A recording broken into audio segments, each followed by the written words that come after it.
Well, greetings and salutations, everybody. Welcome to the best damn movie-related show on the planet Earth, the John Campea Show, coming from right here on my YouTube channel. I'm, of course, your host, John Campea, and it is an awesome honor and privilege, as it is every day, to have you, my international friends, joining me as we talk about our favorite things in the world, movies and movie news and television, all that sorts of good stuff. And it's a special day, boys and girls in the neighborhood. It's New Year's Day. Happy 2020. It is crazy to think that it's actually 2020. I mean, it was funny because Rob and I were talking about this the other day. It's like 2020 still feels like it's something that's kind of far off away.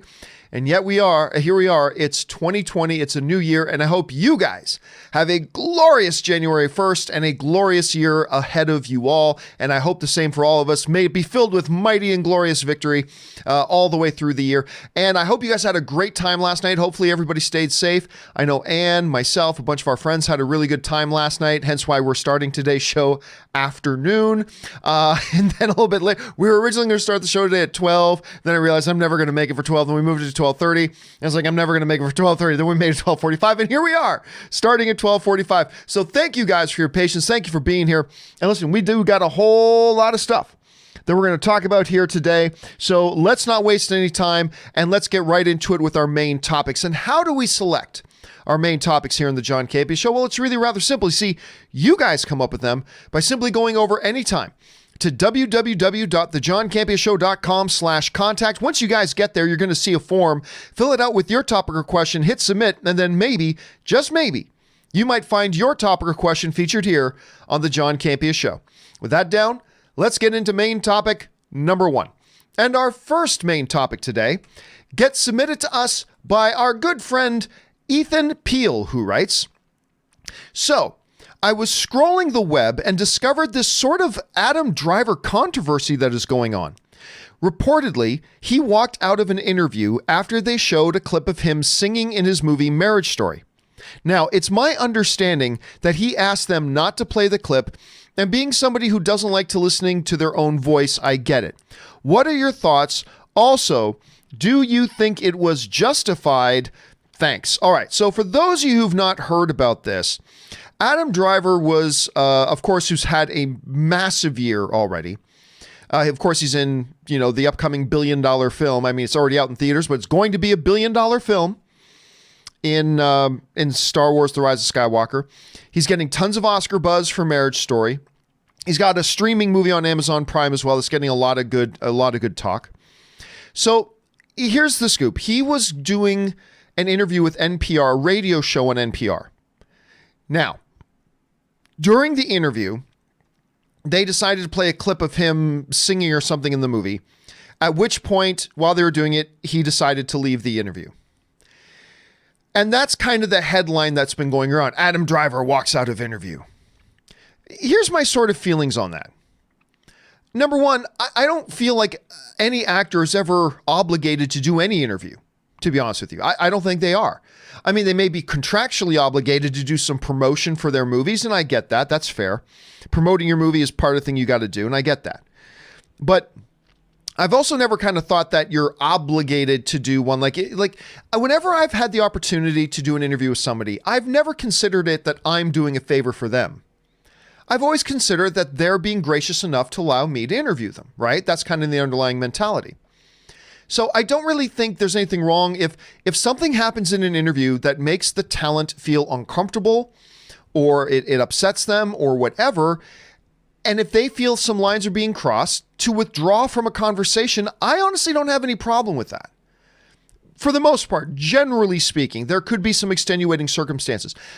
But in a circumstances like this one with the NPR, if I understood all the stuff correctly, Adam Driver, it's well known amongst the interview circles, Adam Driver doesn't like to have clips of him playing or whatever. He's just uncomfortable with it. Now, you and I can feel like, well, that's silly for him to feel that way, but it's irrelevant if we think he should feel that way. All that matters is he does feel that way. And here's a big part about this story that's being left out. He did an interview with this NPR radio program a few years earlier where he made it really clear to them he does, like years earlier, he let them know he does not like that. He doesn't like to have those while he's being on a show or being interviewed, whatever. He's not comfortable with it. He doesn't want that. So they knew firsthand. And yet they decided while doing this interview, they were going to kind of gotcha surprise him by saying we're going to be playing this clip while we're doing it. And when they already knew that that's not something he was comfortable with. Now, maybe it's the Canadian in me, but isn't it just like basic courtesy to your guests?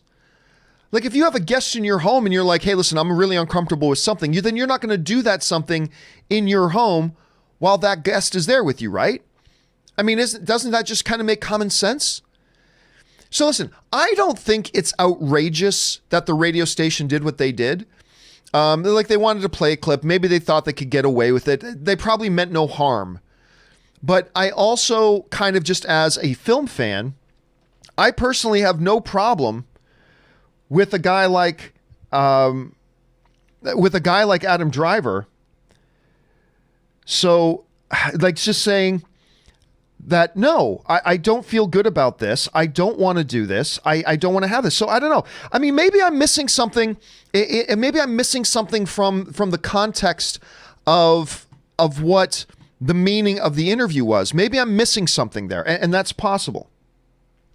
But I just don't get why there's any sort of controversy here about he was kind enough to come in and do an interview.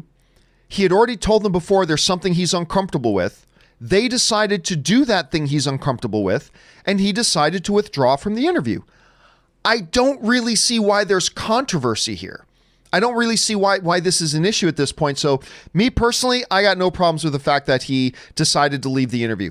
Question is, guys, how do you feel about this whole Adam Driver situation? I personally think it's much ado about nothing, but jump down into the comment section below and let me know what you guys think. All right.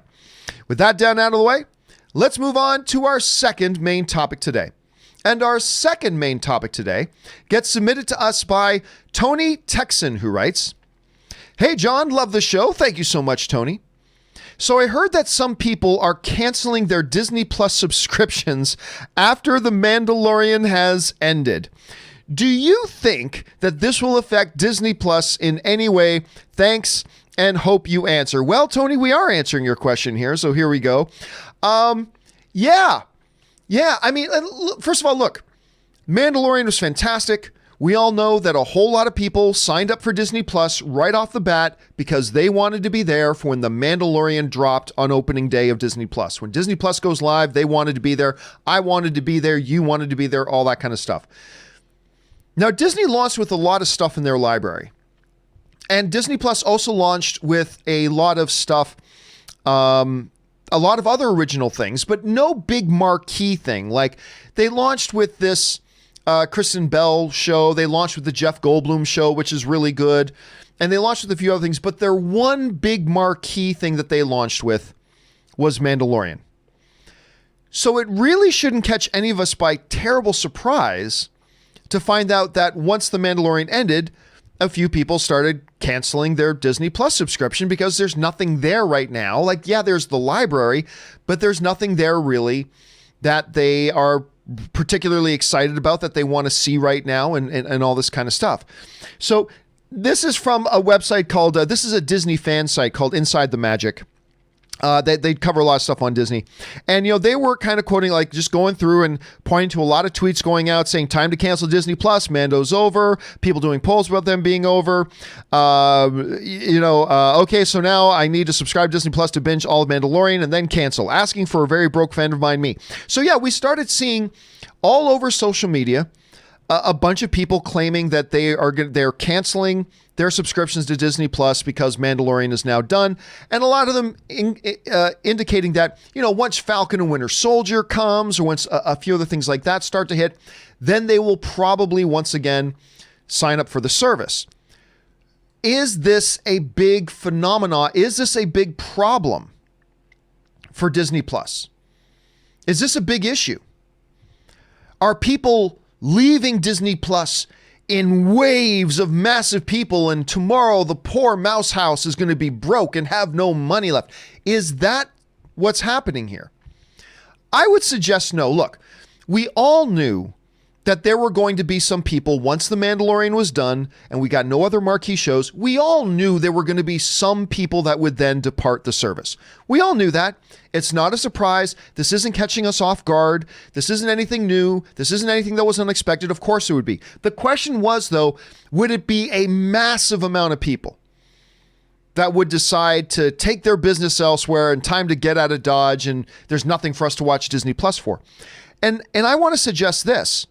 As of right now, the reality is it's only anecdotal that we're seeing people leaving. Like it's a few people on Twitter saying they're doing that, but out of the 10 plus million people who are subscribed to Disney Plus, are like 10% of them leaving? Are like 1 million people unsubscribing? I got to suggest at this point, I don't see any evidence suggesting that. Are there people leaving? Yes. I mean, that's clear. You can't deny that. Obviously, there are people who are unsubscribing because Mandalorian's done. But is it a significant number? Is it a significant number? Is it a number that will actually cause a bump in the road for Disney Plus? Will it be like 5%? Is it 500,000 people? And at this point, well, I can't say definitively that's not the case because I don't see the official numbers, but I don't see any evidence right now to suggest that it's that big. Some people leaving? Yes. But I'm sure some people unsubscribed from Netflix when Stranger Things Season 3 was done. I'm sure there are some place who unsubscribed from Amazon Prime once they finished watching Marvelous Mrs. Maisel at the end of Season 3. Or when they finished watching the end of Season 4 of The Expanse, or whatever. I'm sure there are some people who, once they get their main fix, they then go on hiatus until their next main fix comes along. And with Disney Plus, that's probably going to be Falcon and Winter Soldier, some other MCU things, or maybe when Obi-Wan starts up again. But the point is, I don't think it's a massive number. I don't think at this point there's any reason for us to believe that it's some huge number that's going to actually cause Disney Plus any problems. And by the way, like I was saying that you and I, we all knew some people were going to unsubscribe when Mandalorian was done. Guess who else knew it? Disney knew it. Disney knew that when they stopped, and by the way, I didn't point this out, but maybe I should. I just want, like, speaking of Mandalorian, this is the way, my friends. So I show that off for a second. But Disney knew it too. They knew they were going to come out with a bang with Mandalorian, get a whole ton of people in. And when Mandalorian was done and they didn't have any other big marquee things quite yet, most people would hang around. Some people will fall off until the next big show comes. And I don't think they're surprised by it. I don't think it's going to cause them any problems or stress. And I think they're perfectly okay. So is this going to cause Disney Plus any problems?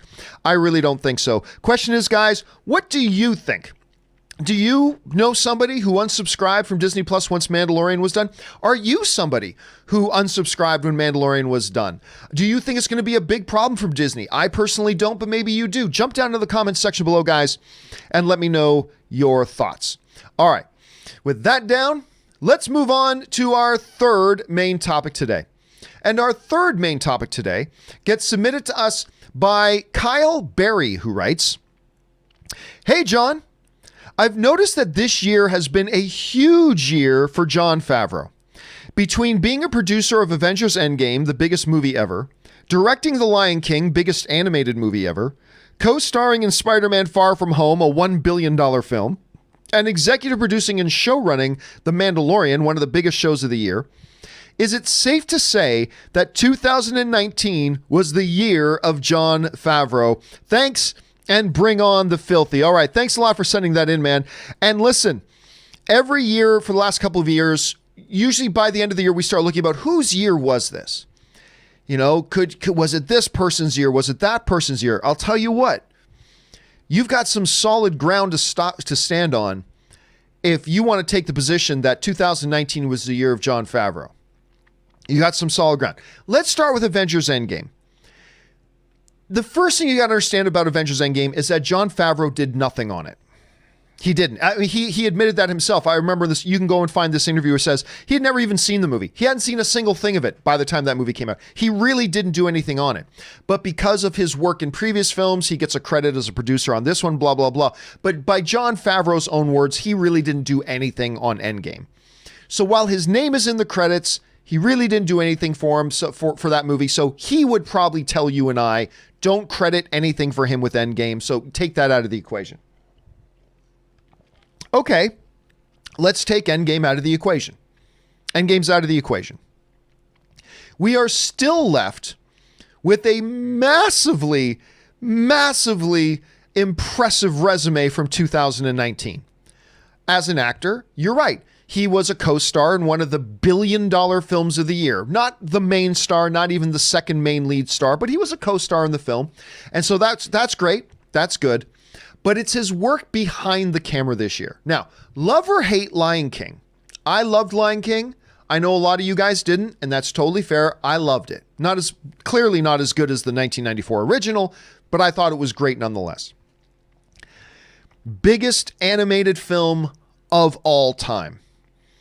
And from a visual effects point of view, one of the most mind-blowing job of animation and visual effects I had ever seen. There are so many times in that movie you got to pinch yourself to remind yourself that you're not looking at actual real footage. It is mind-blowing that happens. So even without Endgame, co-star of a billion-dollar film, director of a billion-dollar film, and the biggest animated film of all time, and then this little thing called Mandalorian. Star Wars' first real live-action foray into television series and all that kind of stuff, and they knocked it out of the park. Is it one of the top 3 best shows of the year? No, maybe not. Maybe it's not top 3, but it was wonderful. One really bad episode, 1 or 2 questionable. The rest were really fun and extremely exciting to watch, and I just got a big kick out of them. I did. I got a massive kick out of those things, and I love Mandalorian, and you got to give him credit for that. Maybe not for Endgame. Give him a little credit for Homecoming. Give him tons of credit for Lion King, biggest animated film of all time, and then you give him credit for Mandalorian, one of the biggest shows of the year. Now, normally when people will say to me, John, is this the year of this and this the year of that? I'll go, pump the brakes on that. But you know what? I think you're right. I'm going to go on record right now and say, I think you're right. I think this was, in fact, the year of Jon Favreau. Because I really don't know that maybe you can make an argument. Really? You would really have to say this was the year of Bob Iger and Alan Horn. Because what did Disney do? 7? Was it 7? I might be off by 1 or 2, but was it like $7 billion films? $7 billion films? So I guess really, if you want to really break it down, it's actually the year of Bob Iger and Alan Horn. For the first time in history, and might never be done again for the next 10 or 20 years, one studio, one team of executives put out 7 films that crossed the $1 billion mark. So really, it's the year of Bob Iger and Alan Horn. Bob Iger, the head of all Disney, but Alan Horn, the guy who runs all of the movie division for Disney and answers and reports to Bob Iger. Really, it's their year. But if you want to get more down out of the executive level and come down to the in front of and behind the camera talent, I got to agree. I think this was the year of Jon Favreau. And I'm totally comfortable sticking with that. This was the year of Jon Favreau. So question here is, guys, what do you think? Do you agree that this was the year of Jon Favreau? Can you maybe think of another talented person in front of or behind the camera that maybe it was their year more so than Jon Favreau's? How would you define that? Jump down to the comment section below and let me know your thoughts. All right. With that down, let's move on to one last thing today. And this is really more of an off the top than anything else, because this is something that just dropped this morning. You guys know the other year, my favorite film of the year was A Quiet Place. And if not my absolute most anticipated film of 2020, certainly one of the most anticipated films for me of 2020 is A Quiet Place 2. Now, a couple weeks ago, A Quiet Place 2 put out a short little tease in the movie theaters in front of some movies, and they got me really excited. Well, this morning, they put out their first full official trailer for A Quiet Place 2. So this thing came out. I just want to play this one thing that I had. It wasn't until my 3rd time watching this trailer that I caught this part. Watch the bus in front of her, right? I saw it as, I didn't, it's the alien arm. The alien arm coming at it. Check it out again.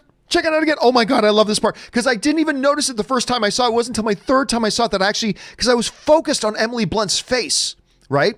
I was totally focused on Emily Blunt's face because she's acting the hell out of this scene. And then it was my 3rd time watching it that I actually looked at the bus and watched it again. Watch the bus window. Oh, here it comes.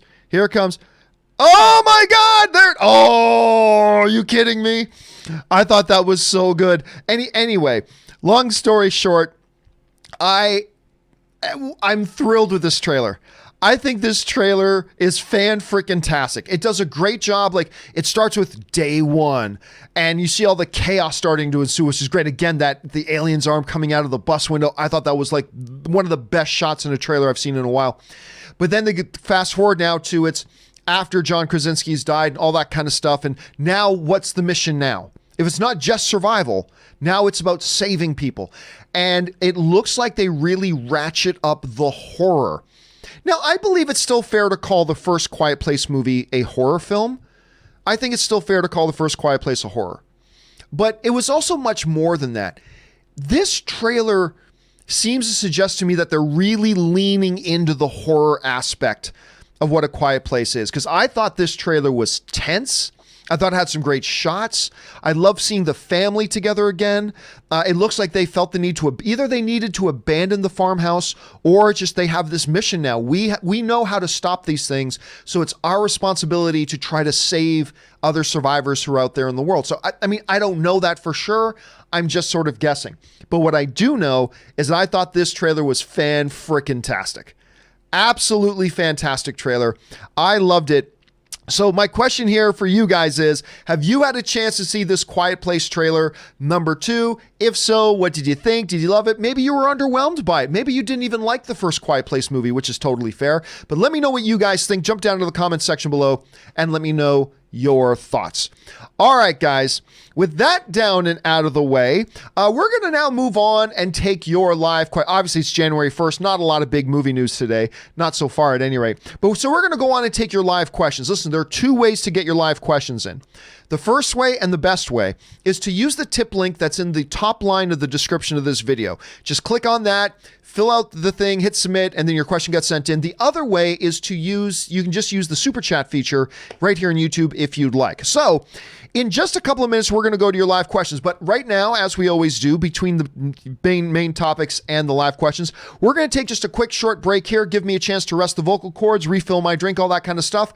And then we'll be right back in just a moment with your live questions. Hang tight, everybody. Don't go anywhere. We'll be right back.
and we are back. Thank you for your patience and indulgence. I went to refill the drink and take a little bit of break. All right, guys. Now let's jump in and start taking your live questions. And we're going to get things started off here with RCast6, who writes, damn autocorrect, I meant to ask to choose one, Hans Zimmer's Dark Knight or Mandalorian. Oh, Man of Steel. I remember that because yesterday you wrote in and I didn't understand the question because you're like, John, Hans Zimmer's Dark Knight theme in Man of Steel. I'm like, and I didn't understand what you were talking about. You asked me to choose one, the Dark Knight score or the Man of Steel score. Oh, that's easy, Man of Steel. Easy. I like the Dark Knight score very much. I do. The Man of Steel score is freaking incredible. And like I said, that's no diss on the Dark Knight score. The Dark Knight, Zimmer's work on that is wonderful.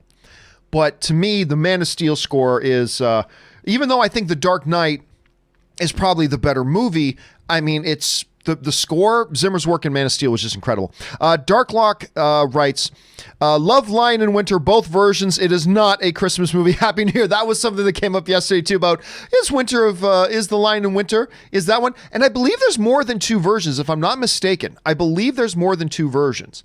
Although I might be just thinking of some stage adaptations at the same time. But I agree with you. They are definitely Darklock, not Christmas movies, not to me. Anonymous viewer writes, most are assuming Moff Gideon's interest revolves around the Force. I propose it may be the simplest reason of all, fear of death. He may be attempting to crack the secret of the species' longevity. I hope it's not midichlorians. You know what? That's a damn good thought. Because there's been a lot of speculation. What is it that Gideon wants out of Baby Yoda? We know it's something about extracting material out of the creature, because that was in an earlier episode of Mandalorian. This is the way. But I remember thinking, oh God, please don't be midichlorians. Please don't be midichlorians. You know what, Anonymous? You could really be onto something there. The whole idea about, listen, they made a point. They made sure to go out of their way early in the episode or early in the series to say, this little creature's already 50 years old. We know Yoda was like 900. So trying to extract the secret of that species' longevity, that's not a bad idea. That's not a bad thought. I'll tell you what, I could be down with that. It's certainly better than frickin' midichlorians. It better not be midichlorians. I'm going to just turn off Mandalorian Season 2. The minute they say midichlorians, I'm like, I'm out. Click, I'm out. This was the way. This is no longer the way. But I think you're onto something there. I think that could very well be it. I think it's a great theory. All right, Darth Poncho writes, Happy New Year. Thank you so much. On a more somber note, I was extremely disappointed by The Rise of Skywalker. It actually soured my opinion on the entire sequel trilogy. The overall narrative was not moved forward in any way. We're still stuck in the same place we were after the Return of the Jedi.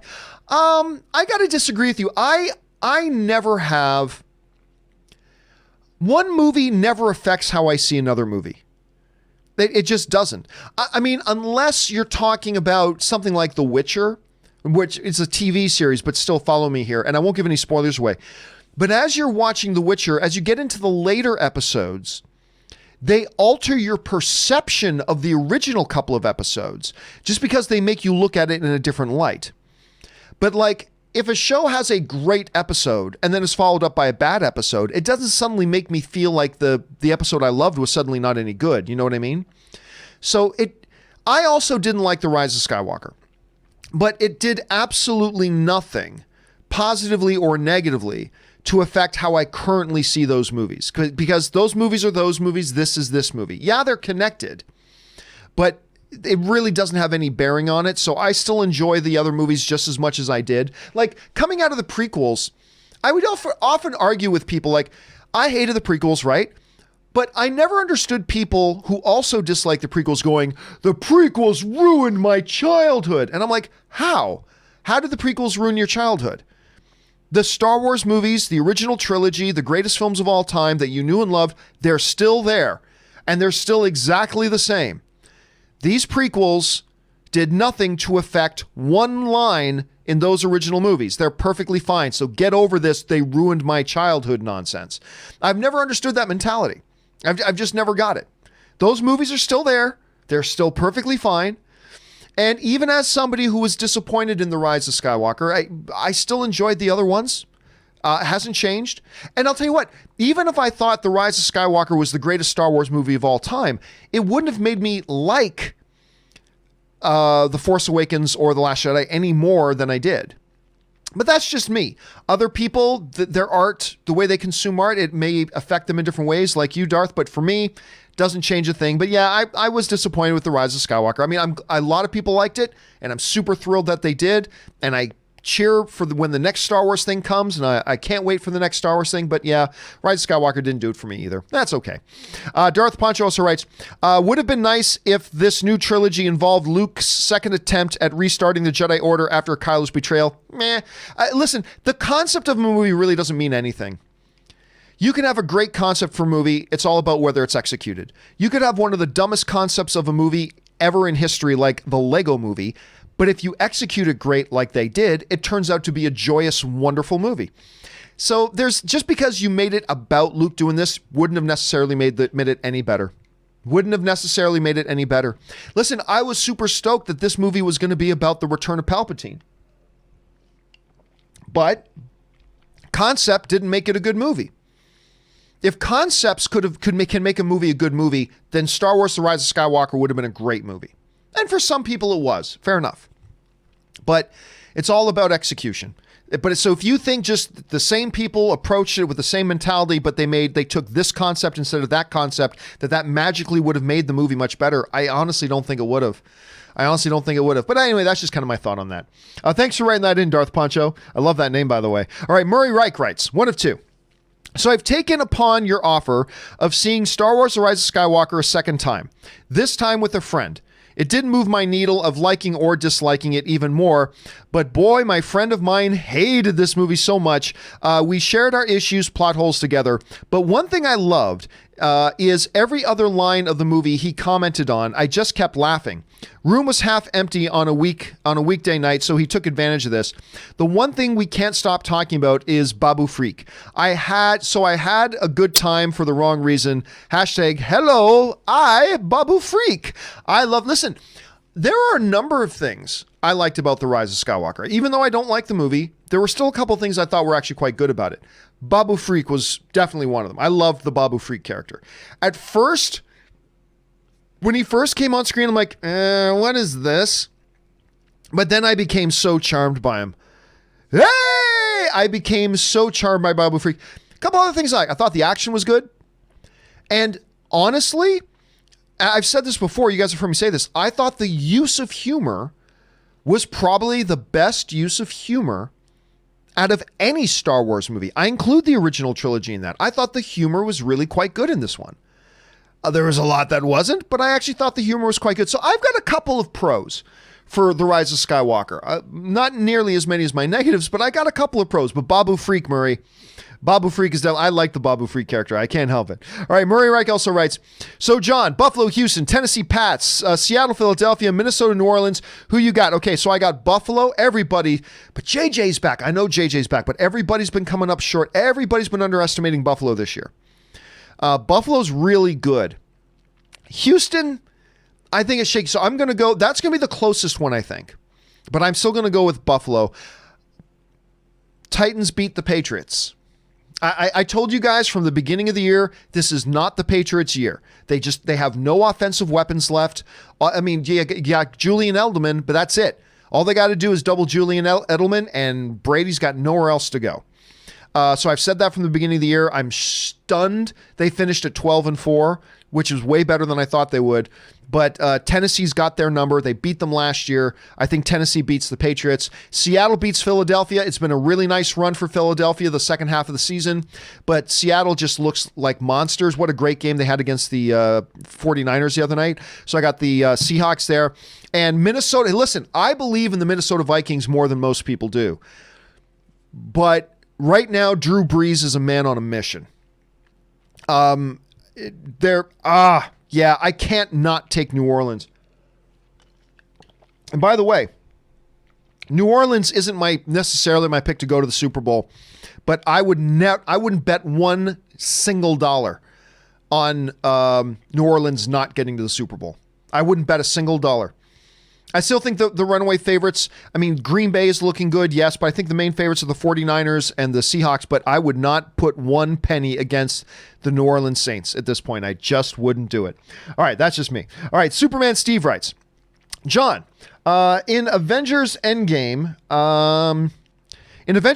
I can hear I have telepathy crystal clear every single time. You know, I had some people write into me saying that part, so I went to that part. I went to it on several different services to listen to it. I don't hear it.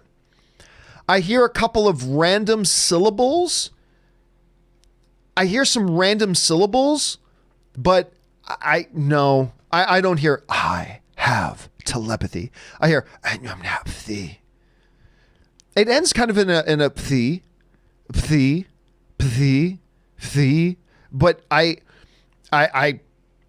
wanted to hear it. I'd love for that to be there. I love these little Easter egg things, but yeah, I've gone through it. I must have gone through it about 20 different times on like 3 or 4 different services. I'm like, nope. I hear just random syllables, but I absolutely do not hear I have telepathy. Now, if I do get a chance to bump into Kevin Feige or the Russo brothers and ask them, I will absolutely bring it up.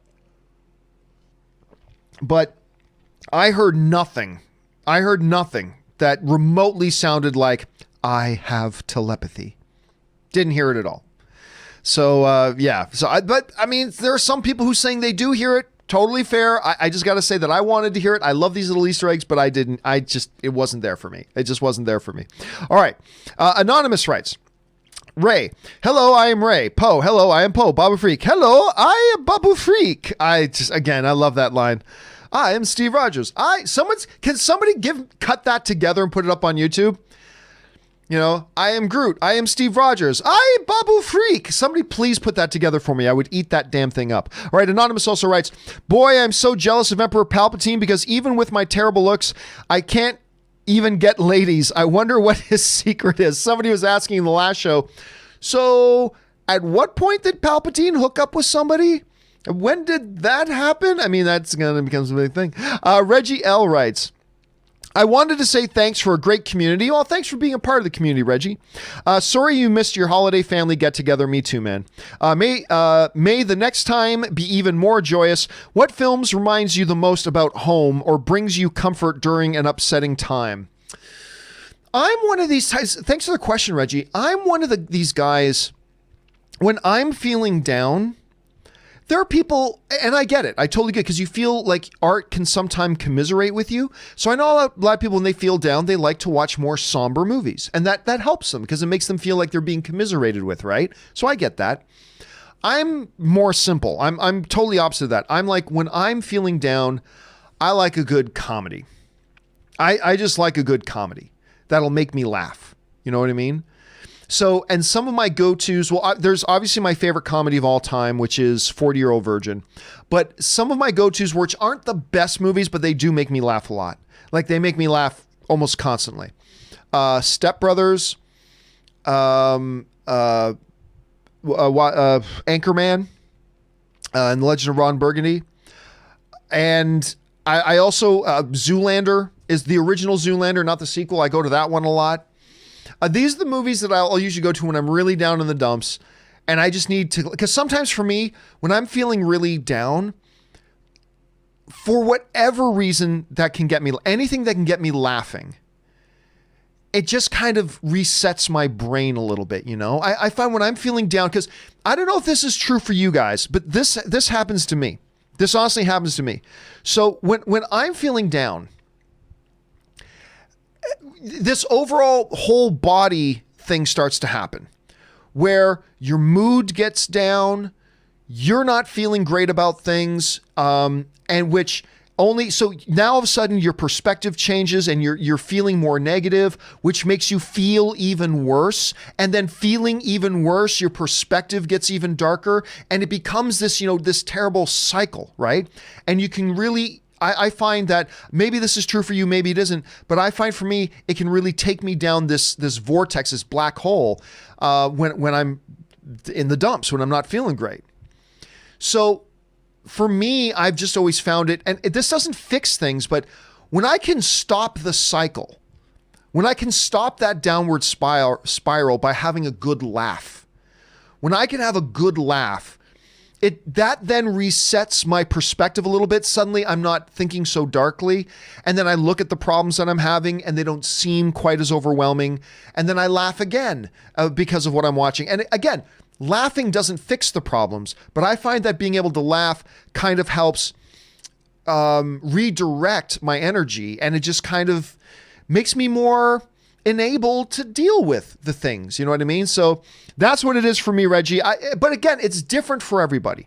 Everybody will have a different experience and a different way that they cope and a different way to deal and different things that'll be effective for them. But just being able to laugh is always been a really, really big thing to me. So yeah, there's that. Thanks for asking, Reggie. I hope you found that helpful. All right. Deppin1 writes, love your show. Thank you so much. I know reboots and remakes have been a little on the nose in recent years, but what are some of the movies of yesteryear that you would like to see remade? I would love to see Flash Gordon and Westworld. The HBO series is terrible. Thanks. Yeah, the HBO series is not so good. To me, I know the HBO series has a lot of fans and that's great. I love that, but it just never really worked for me. There are a few episodes in season 1 that were great. And I thought season 2 started off well.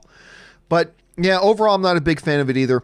Flash Gordon, I've never been a big Flash Gordon fan, so I'm not really, I don't get too excited about the idea of that.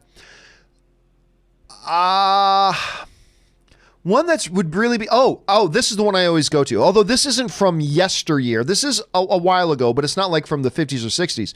I've been saying this one for a while. I believe the absolute most ripe movie ready for a reboot, and it would benefit from a fresh telling, from new visual effects, for being introduced to a new audience, and I think it's totally relevant for today's audience. The Last Starfighter. I've been saying that for a while. The Last Starfighter is the perfect movie to do a reboot for, because video games are more popular now than ever before. It is a movie that can really benefit from new modern technology in doing the visual effects. And it's a story that translates from that generation to this generation. It is the perfect movie to reboot. And if you guys have never seen the original The Last Starfighter, you absolutely should. And if you already have seen it, you exactly know what I'm talking about. The Last Starfighter, I believe Deppin is the one that would really, really do well. It just stands to benefit way too much. And that's the one. Now, there are some other ones, but really, I'd like sequels to the other ones. Like the other ones I often think about are Megaforce, which Rob hates that movie, but I love the original Megaforce. Life is like a wheel. It all comes around. And Mystery Men. Mystery Men was a movie that was way before its time. I think today is a great time. In an era where we have Umbrella Academy and The Boys and things like that, I think Mystery Men sequel would do great. So not so much reboots, but for the reboot, I definitely go Last Starfighter. And thank you for supporting the channel on that level, Depp. And that was a really nice tip. So thank you so much for that. And if you haven't seen it, go see The Last Starfighter. All right. Foresight is 2020 sends in a $50 donation. Hey, listen, so for those of you who don't know, when somebody sends in a $50 donation or more, I like to honor that by making its own standalone video to answer the question. So we're going to get around to doing this in its own standalone video. But for now, let me just address it really quickly. So thanks for sending that in, Foresight. Foresight writes, Happy New Year, John Campea and crew. Thank you to you, Rob, and James Gunn for supporting love across fandoms, Marvel and DC. It's funny, I just tweeted James Gunn yesterday, so it's kind of funny you mentioned him. Across fandoms, Marvel and DC. And within Star Wars, I'm sick of toxic fandom's negativity. I predict 2020 to be a historical year in movies with Tenet, Dune, Bond, NT, I'm not sure what that is, Wonder Woman 1984, Weathering with You. I think this looks like it could be a great year. It's not the best looking year for just comic book movies, although there are some definite highlights. Rob and I talked about that the other day. But there are some big, awesome looking movies coming out in 2020 that I'm very, very stoked about. And I'll talk more about those when we answer your question in its own standalone video in the next day or two. So keep your eyes open for that. But yeah, here's hoping that we start to see a reverse in the whole toxic fandom that we've been seeing. Hopefully we'll start to see the momentum shift away from that coming in 2020. So here's hoping, but there's a lot of good things to look forward to, Foresight, and we'll talk about that just shortly. Thanks again for supporting the channel on that level, man. We appreciate it. All right, Darklock63 writes, anime recommendation, Vineland Saga. Think Vikings series animated. Yes, it's that violent and well scripted. Vikings, by the way, was a show that I really got into. I didn't start watching it once it started, but a friend of mine, Josh McCouga, once told me, he said, okay, John, here's Vikings. Sons of Anarchy, but with Vikings. And I'm like, because he knew I loved Sons of Anarchy. So I'm like, okay, I'll give that a shot. Sons of Anarchy, but with Vikings. All right, I'll give it a try. And I did, and I really liked it. And for those of you who do watch Vikings, I stopped watching it once the main character died. Once the main character died, I honestly, because he was like the centerpiece of the show for me. And so once he died, I stopped watching. And I've heard that the show is still very good, but that was my main point of interest. And since I lost my main point of interest, I lost it. But Vineland Saga, a Viking series. You know, that sounds like something that's a little more up my realm, even though I'm not a big anime guy. That might be something I have to check out. Thank you for the recommendation, Darklock. All right, Kenneth Colton writes, hey, John, Happy New Year. I was curious when you will upload your top best and worst films of 2019 and your top 10 most anticipated films of 2020. I still have to, I haven't seen 1917 yet, and there's one or two others that I still haven't seen yet, so I can't put together my list until I get those knocked out. So probably in the next couple of days, I'll do my top 10 best. I am not going to do a top 10 worst this year. And I talked about this the other day on the show, that I made the decision a little while ago that I am not going to do a top 10 worst. And I always have. I've done a top 10 worst movies of the year for, 10 years in a row now. But I just decided not to do it this year. And that's not like I said, I've done them for 10 years in a row. I don't blame anybody else for doing them. So this is not me knocking anybody else who does a top 10 worst list. Not at all. Not in the least. I've done them myself. I've just decided for me, why do a top 10 worst list? All it is an opportunity to get together and rag and hate on things. And that's not what I want my channel to be about. I want my channel to be about celebrating the things we love. Yes, when movies come out that we don't like, we talk about it. We express why it doesn't work for us and why I didn't like it and blah, blah, blah. Yes. But at the end of the year, what's the point of putting together, let's put together a trash list. Let's talk about how sucky all these other things are. I'm like, and there's nothing wrong with that other people want to do that, because you talk about the best, you can talk about the worst. But I just kind of decided for me, what's the point? What's the point of doing a worst films list? Other than, let's all hate on something. Let's get together and hate on some stuff. And that can be fun, but it doesn't make fandom any better. And it doesn't make the art any better, and it doesn't edify the conversation. So I don't know. I like I said, I've always done them. So I can't poo-poo on anybody else who does them. I've done them myself. But I just think this year, with how toxic the fandom has become, I just kind of thought, what's the point of doing a top 10 worst list? Why just point at people and say, look how much they suck this year, and look how much they suck this year? And I've done it. I've done it every year. But this year, I just made the decision that I don't want that to be what my channel is identified by. And I'm just not going to do it. So I'm not going to do it. I will do a most anticipated of 2020. That'll probably happen in the next couple of weeks. So watch for my top 10 of the 2019 within the next few days, maybe by the latest Monday or Tuesday. There will not be a top 10 worst list this year, even though I know those get a lot of clicks, but I've just decided I don't want to do that. And then probably within the next week or two, I'll actually form together a most anticipated of 2020. So keep your eyes open for that. They will be coming. Thanks a lot for asking, Kenneth. All right. Galaxy's Edge writes, I checked out those Nathan For You clips. Very, very funny. I had a few people writing. See, that's the great thing about people who make recommendations, is that even if they're things I don't get around to watching, other people on the show get around to watching them. So other people watching the show will get around to watching it. and they get to enjoy it. So I haven't had a chance to check out those Nathan For You clips, but those were being recommended pretty heavily by some viewers. So I'm glad you had a chance to check out Galaxy's Edge, and I'm glad you liked it. Luke1234 writes, is your side camera on a track? I noticed movement. Yes, the side camera that I have is moving. That camera moves.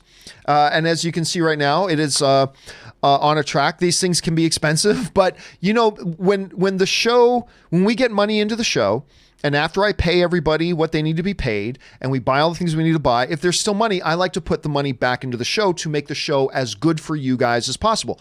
I want to make your viewing experience as great as possible.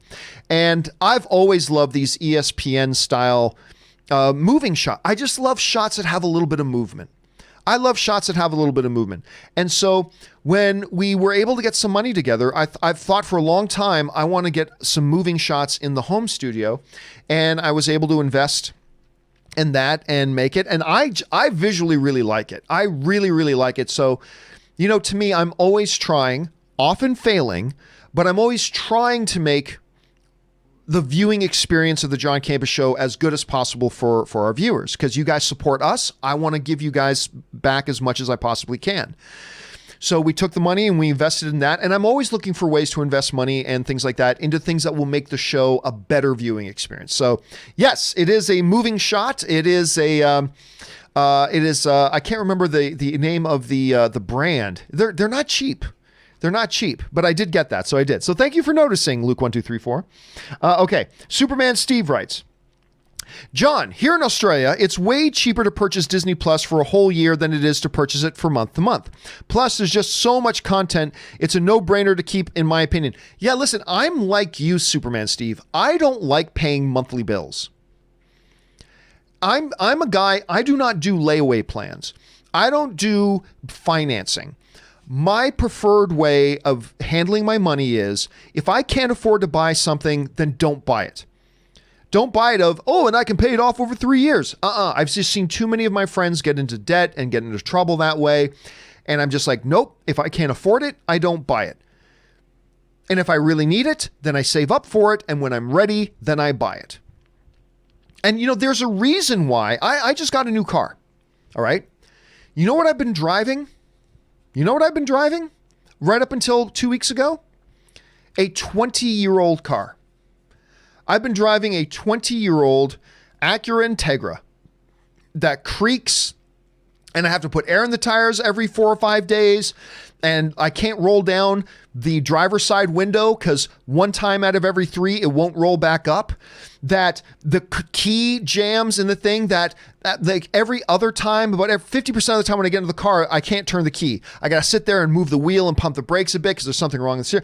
I've been driving a 20-year-old car. John, why have you been driving a 20-year-old car? Couldn't you afford to go out and get a car for like $400 a month or something like that? I don't like spending money that way. I do not like debt. So for years, I kept driving that 20-year-old car. For years, I've driven it, never knowing if I was going to make it to the place I was driving to. Never knowing if I would make it there. Just, well, I got to drive out to Santa Monica. Here's hoping I make it. You know, get into the car and go. But the reason I did that for years is because I was saving my money. And I would save my money, and I would save my money until finally, about a week ago, I was able to take the money I'd saved and go bought a car. And now I can buy another car in 20 more years. Now I can run this one into the ground. But that's just but I approach it on big purchases like that. And Superman Steve, even on little things. So when like an annual subscription comes up, if it gives me the option that I can buy it, pay for it outright for a year, and save a little money doing it, boom, I do that every time. I do it every time.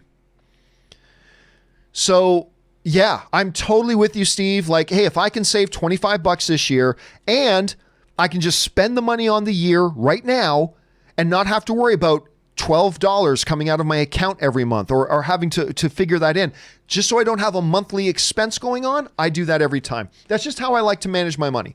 I'm not saying my way is the right way.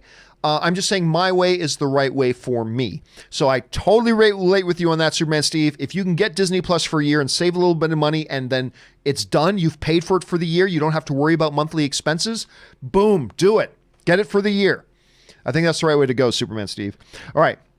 Master Debtor 59 writes, top 10 of 2019. Number 1, Rocketman. Number 2, Jojo Rabbit. Number 3, Once Upon a Time in Hollywood. Number 4, Ford v Ferrari. Number 5, Peanut Butter Falcon. Number 6, Knives Out. Number 7, Marriage Story. Number 8, Joker. Number 9, Little Women. Number 10, Fighting with My Family. Honorable mention, Endgame, Judy and Harriet. I am so glad. Listen, Fighting with My Family is not going to end up in my top 10. But man, it makes my heart smile seeing other people giving it that kind of love. Fighting with My Family is at least in the top 3 of the most underrated films of the year. That movie didn't even look good. It didn't even look good. I was so surprised by how charming and wonderful that little movie was. I was so charmed by it, and it's funny, but it's also touching, and I just love it. I really love that little movie. So it does my heart good, Master Debtor, to see you putting that on your top 10. Good on you for that, my friend. Nice list. All right. The Cosmic Contemplator writes, in my opinion, 2017, Darkest Hour, 3 Billboards, Molly's Game. I guess you're talking about... Oh, I see what you're doing. Darkest Hour, 3 Billboards, Molly's Game, I, Tonya, The Big Sick. God, I love The Big Sick. Baby Driver, Wind River, so good. And 2016, Lion, Monsters Call, Captain Fantastic, Hidden Figures. By the way, that's another really underrated film, Captain Fantastic. Hidden Figures, La La Land, Moonlight, Manchester by the Sea, Hacksaw Ridge, etc. were my favorite movie years into the 2010s. Those aren't bad picks, Cosmic Contemplator. I haven't thought of it in those terms. Of what was my favorite movie year of the decade. That's a really interesting way of approaching it. I might have to do a video just on that. What was my favorite movie year of the 2010s? I hadn't thought about that. But yeah, when you lay it out like that, like look, 2007, Darkest Hour, amazing. 3 Billboards, amazing. Molly's Game, amazing. I, Tonya, amazing. Big Sick, amazing. Baby Driver, amazing. Wind River, amazing. That's such a good way of looking at it. I might have to do that myself. Cosmic Contemplator, I just might have to do that myself. Nice set of lists there, man. I like that. The Denmar 95 writes, John Witcher spoiler discussion, please. I've had a bunch of people ask me for it. I initially said I'm not going to do it, but you know what? I think we are going to do an open Witcher spoiler discussion. Maybe this coming weekend. Maybe this weekend. Maybe in a few days we'll do that. So I've had so many of you guys asking for it. So you know what? Let's do it. Let's do an open spoiler discussion for The Witcher. I'll program it. I'll let you guys know we're going to do it. It'll be in the next couple of days. Nate Dogg writes, finally saw Star Wars and my take. It was full of sound and fury, signifying nothing. 40 years I waited for this. Lame. Well, you didn't wait 40 years from that. You had other movies. You watched other things. This was just one part. Again, I didn't like it either. So you're preaching to the choir. But... let's not we did not wait 40 years for Star Wars Episode 9. Let's pump the brakes on that. But again, I still thought the movie had some upside. Then again, I even think the prequels have some upside. But I think this movie had some upside. Again, I talked the action. The humor was nice.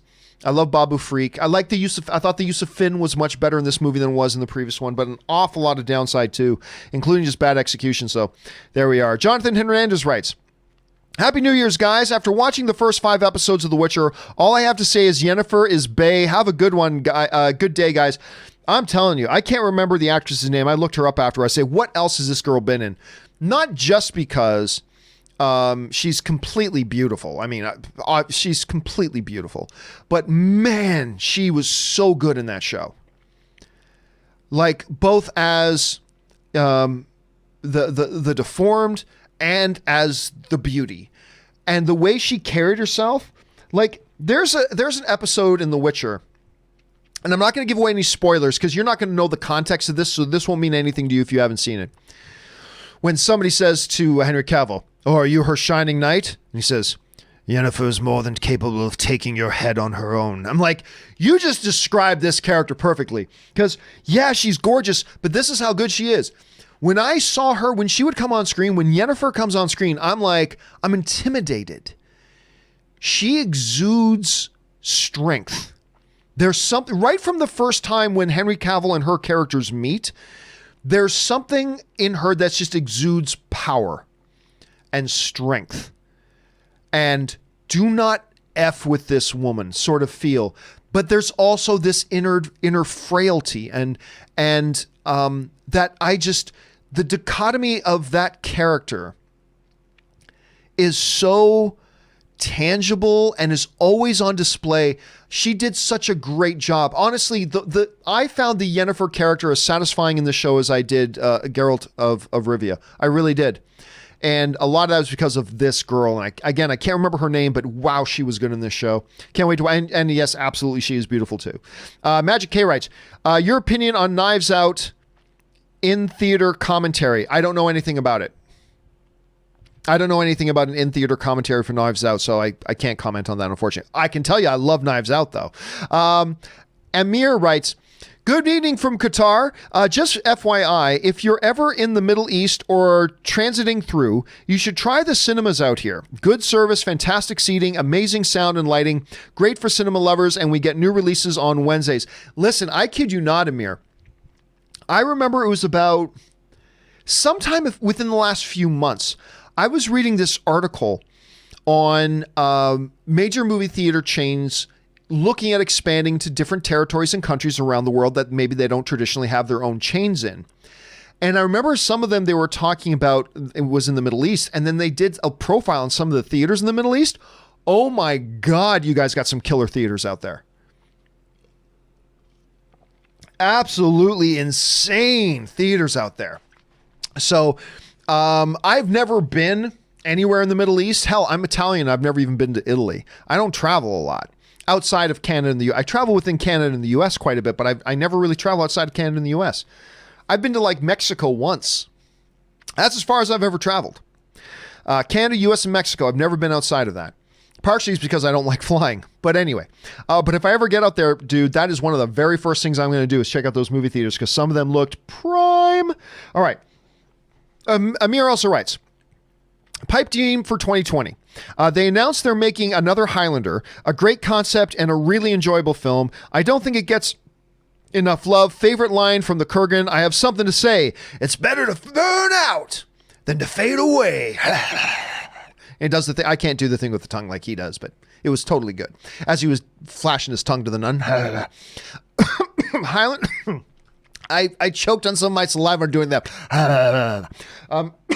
Okay. Mental note, never do that again for several different reasons. So, Highlander is one of my all-time favorite movies. Now, every movie on my top 10 favorite list, my all-time top 10 favorite, everybody will look at it and go, okay, yeah, maybe not on my list, but yeah, good, great movie, great movie. The one film that is always on my top 10 all-time favorite movies list that makes everybody go, wait, what? Is the original Highlander. With Sean Connery and Christopher Lambert.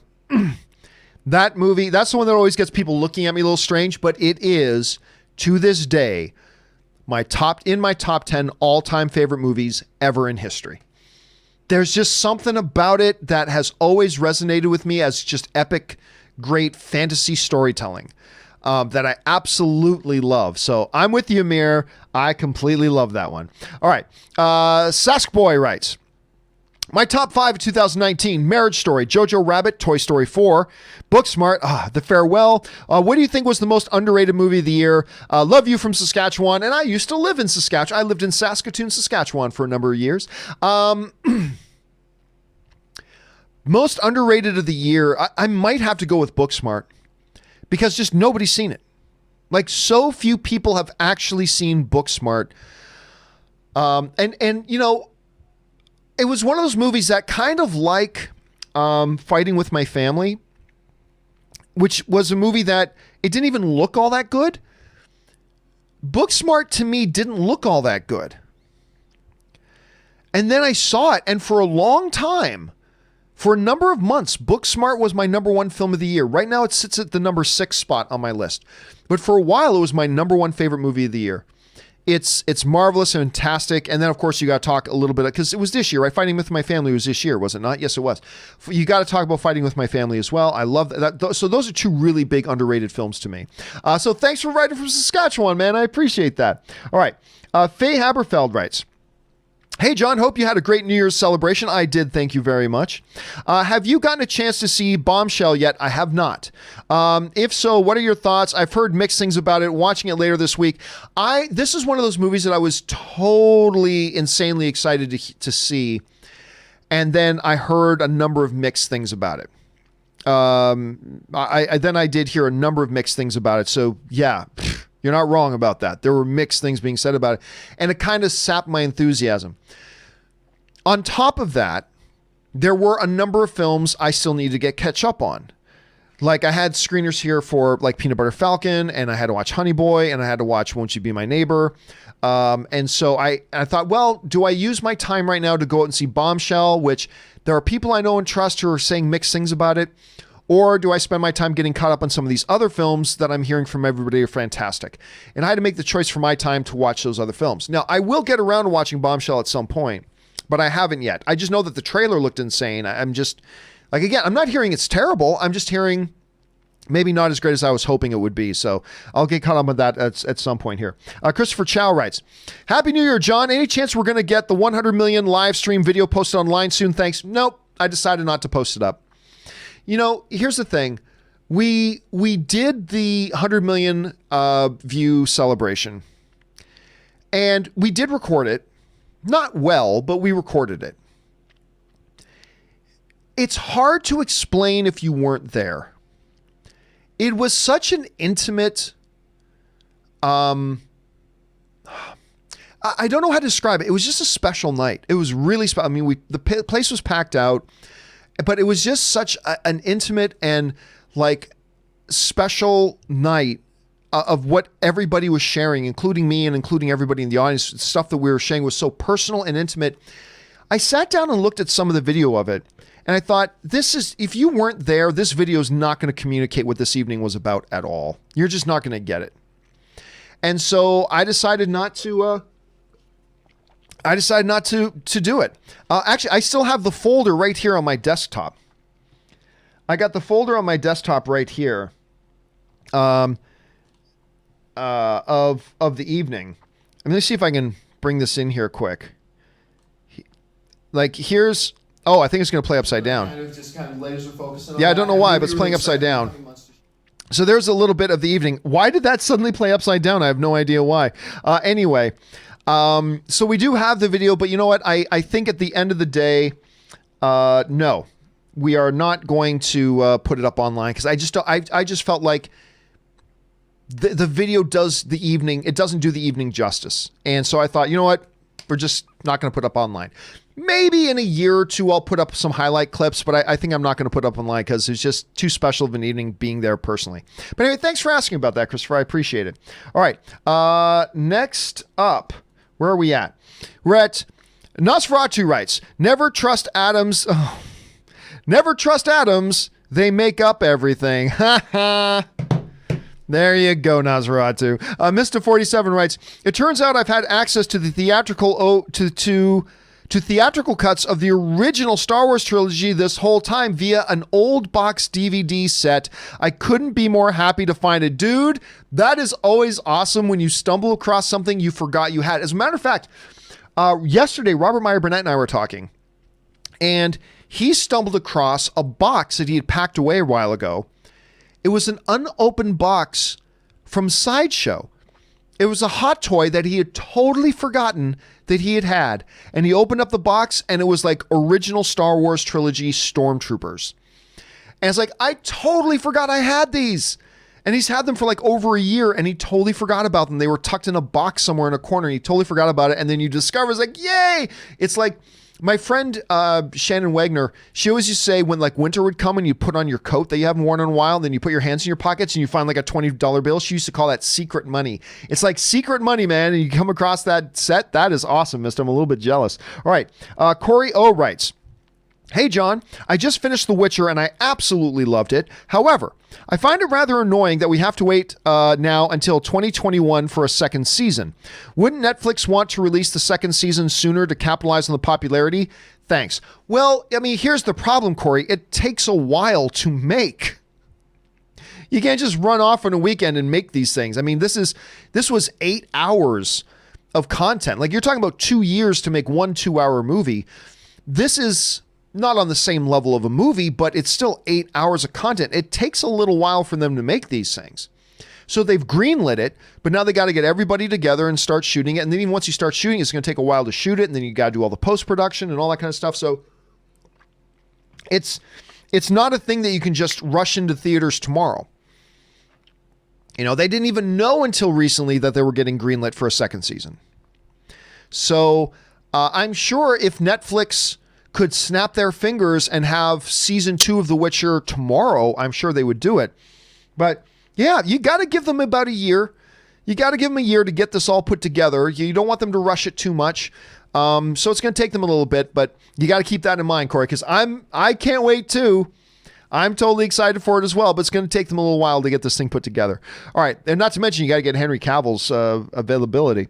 Mr. 47 writes, rewatch 50 First Dates again, still holds up. That's a funny little movie. Adam Sandler, Drew Barrymore. That does still hold up. It really does. Suthius writes, hey guys, I was going through my streaming services and I realized there are so many shows that I need to catch up on or start. His Dark Materials, Carnival Row, Watchmen, Lost in Space Season 2, Messiah, The Expanse, The Feed, and a few others. Holy crap. I mean, oh, it's true, man. That's the thing. There is so much. There is so much. And it's going to become even harder for me because I'm going to let you guys know something. I told some of my, you guys know that there are many days on the John Campea Show that we do a post-show chat for those people who are Patreon supporters. We do a post-show chat on our Discord server. And I told them this little secret a few weeks ago that I will now tell you. This is going to be a busy year for me because it might end up being totally a huge piece of shit. It might be a total piece of garbage. That's fine. But it's been a lot of years, and I've decided this is the year that, and we've already started working on it. Me, Fact Checker Jonathan, Ray, we've already started putting some work into it. I'm doing a documentary this year. We've already started working on it. The cameras haven't started rolling. Probably next week or in the next 2 weeks, we start shooting our first couple of interviews. But I'm doing a documentary this year. And I am very excited to do it. I'm not going to tell you what it's about yet. I'll save that for later. I'll tell you what the documentary is about later. But it's just one of those things where, look, I have no delusions of grandeur. I don't think this is going to become a celebrated theatrical experience. I don't think this little thing I'm going to make is going to be this big, grand thing. It's just that I wanted to do it, and I'm the type of guy that I'm always telling you guys, if there's something you want to do, just shut up and do it. Just shut up and do it. So I'm going to do that. I'm going to shut up and do it. This will be my second documentary. I did a documentary about 12 years ago called Prince of Peace, God of War. And this one is a little bit more fun. And I'm excited about it. I'm so happy. We already did some test shooting and stuff like that. And yeah, I'm really stoked. I'm really stoked. So anyway, yeah, so I'm going to fall even further behind on a lot of TV stuff because I have to finish his Dark Materials. I'm only one episode into it. I'm only one episode into The Expanse Season 4. I'm still only halfway through the first season of Carnival Row. I mean,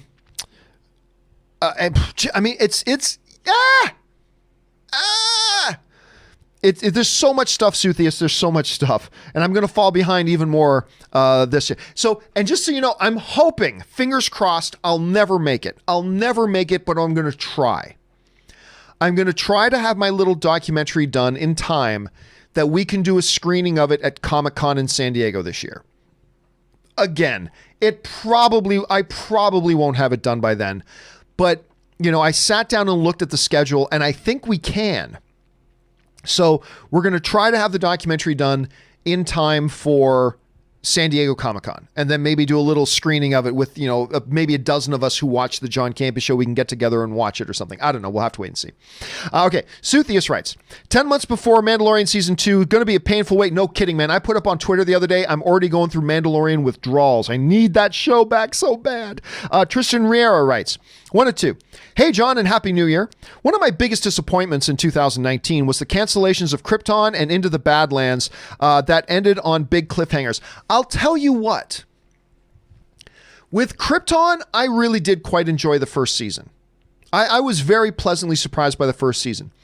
I never did watch the second season just because I was so turned off by Lobo in the commercials, which looks so bad, that I never even watched season 2, but I should. And Into the Badlands, I fell off the show after its second season. I started to fall off the show after the second or third season. I finished the first season where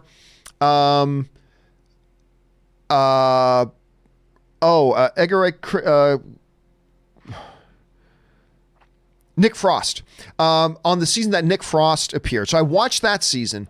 But then after that, when they got into this other Messiah guy and everything, it just, I don't know, I kind of fell off it. So I never got around to finishing it. I really enjoyed the first couple of seasons, never finished it myself. So I wasn't surprised to hear that Krypton got canceled because I knew the numbers on it weren't good. So that's fine. And I wasn't surprised to hear Into the Badlands because I really kind of felt it lost its way. And all of a sudden, like this special kid with the black eyes, all of a sudden there's 50 of them out there. And I don't know, it just kind of lost something for me near the end. But anyway, that's just me. But hey, like Suthius was pointing out, Tristan, you may have lost a couple of shows, but there's an awful lot of really good other shows out there right now to take their place. So hop on board some of those, my friend. All right. Oh, and then Tristan, of course, the second part. I get that the show isn't really doing well. You have to cancel it. But would it kill them to make a couple of extra episodes to conclude the story like Sense8 did?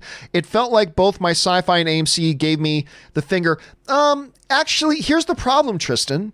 Yeah, it would kill them to do that because it costs money. It costs money.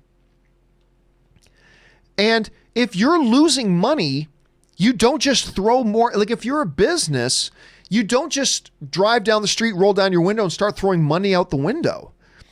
I mean, so yeah, if it is not working for them and doing the show is not only not helping your network, but it's actually hurting your network because it's burning through money. And by the way, if you burn through money, that's now less money you have to invest in another show to give another show a shot. And I mean, I think everybody forgets that. Everybody forgets, like, we think that these companies, they just have unlimited money. And we don't think of them like us. So yeah, couldn't they have just spent a few million more dollars and made a few more episodes? Yeah. But they have limited money. And if they throw that money out the window there, that means another show that maybe does have some audience support, they won't have that money to invest into that show or to invest into a new show with new talent, new stories. So yeah, actually, when you write, would it kill them to make yeah, it actually would. It would kill other things. Just throwing these big dollars away. If you realize that something's not working and it's not benefiting your company and it's not benefiting overall your audience because your audience isn't turning out for it, then yeah, you've got to make the hard choice to pull the plug. You got to make the hard choice. I remember when I was running AMC, and I was running Collider for a while. And there were some programs that we just had to pull the plug on. And I remember some people would say to me, but John, there are still, we understand not a lot of people were watching whatever show it was. We understand not a lot of people are watching this show. But there are some of us that really do. Couldn't you just keep doing it for us? And it's like, okay, but here's the thing that people didn't understand. I had limited resources. We only have so many people on staff who only have so many hours in a day. We only have so many hours that we can use our studio for. We only have so much money to spend on all the people and everything like that. If we continue to throw money and time and resources and manpower at this show that nobody's watching, then that is taking away money and time and resources and manpower that we could be taking and investing in the shows that our people are enjoying, or in developing new shows that maybe people will enjoy later. And one of the hardest things in leadership and in, having a job like mine that I had, was that sometimes you have to make hard decisions about pulling the plug on something. And oh my God, when I would pull the plug on something, there would be people so upset at me. There would be people so upset at me, whether it was some of the fans, maybe even some of the talent. But that's part of what it is to be a leader, that you got to make a hard choice sometimes. And I know there were times I pulled the plug on a show and I would make an enemy forever, because there would be somebody that didn't like that I canceled their show. Or there would be some fans that would get really upset at me that I canceled a show that they enjoyed. And I hated having to cancel shows. I hated having to cancel shows. But you have to recognize, and this is true of big companies as well on a much larger scale, is that you have limited time, resources, and manpower and money. You have limited time, resources, manpower, and money. And if you're throwing it at something that's not working, then you're not putting that time, energy, resources, manpower, and money towards things that are working, or new things that could work later on.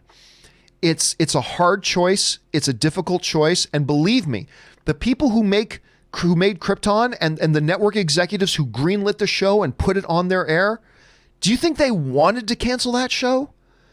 Do you think they wanted to pull the plug on Into the Badlands? Nobody wanted to kill it. Nobody wanted to cancel it. But you also have to be smart, and you've got to make hard choices sometimes. And sometimes we as fans, we don't wrap our heads around that. We don't look at it in terms of the big picture. We only think of it in terms, understandably, as fans, that I see this show, I watch this show, and I like this show, so I want this show to continue whatever it takes. The problem is the whatever it takes doesn't cost us anything. The whatever it takes costs other people something. And it's difficult. So trust me, Tristan, I have been there. I am there all the time. I hate it when they canceled Heroes. When I'm talking about the Milo Ventimiglia show, not the online show that I created. I hated it when they canceled Sons of Anarchy, but they just knew the show had run its course. It was time to pull the plug. I hate it when they canceled Battlestar Galactica. I get it. It ran its course. They were ready to move on. But still, I have been there, and I didn't care what the hard choices were. But yeah, if a show's not working, and they're putting tons of resources into it, and they're not getting the audience, then you need to make the hard decision, take those resources and invest them in other places instead of just throwing them out the window. So I get where they were coming from on that, Tristan. I get where they were coming from on that. All right.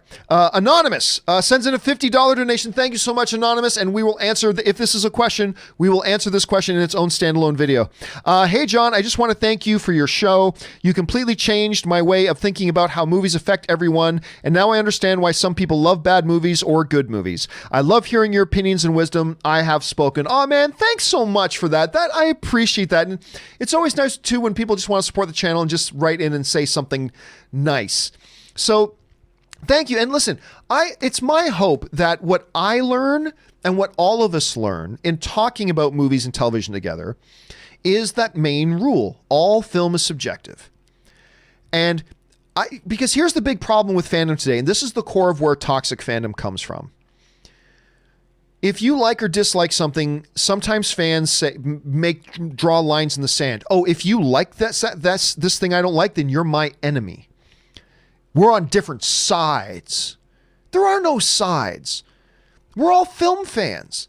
And we're going to like some things, and we're going to not like some things. And somewhere, I think it started with the whole stupid DC versus Marvel idiocy. Of, well, I'm a Marvel. Well, I'm a DC. And if I'm DC, that means I hate everything Marvel. And if I'm Marvel, that means I hate everything DC. And I've never there's such an idiot way of looking at things. I mean, maybe you just happen to watch all the comic book movies and you liked all the Marvel ones and you didn't like all the DC ones. That's fine. But there were so many people that made it a religion that if I like Marvel, that means by rule, I'm supposed to hate everything DC. And we started to draw lines and develop tribes. There was the pro-Marvel tribe, the pro-DC tribe. And that was kind of like, a big kickoff point of real toxic fandom.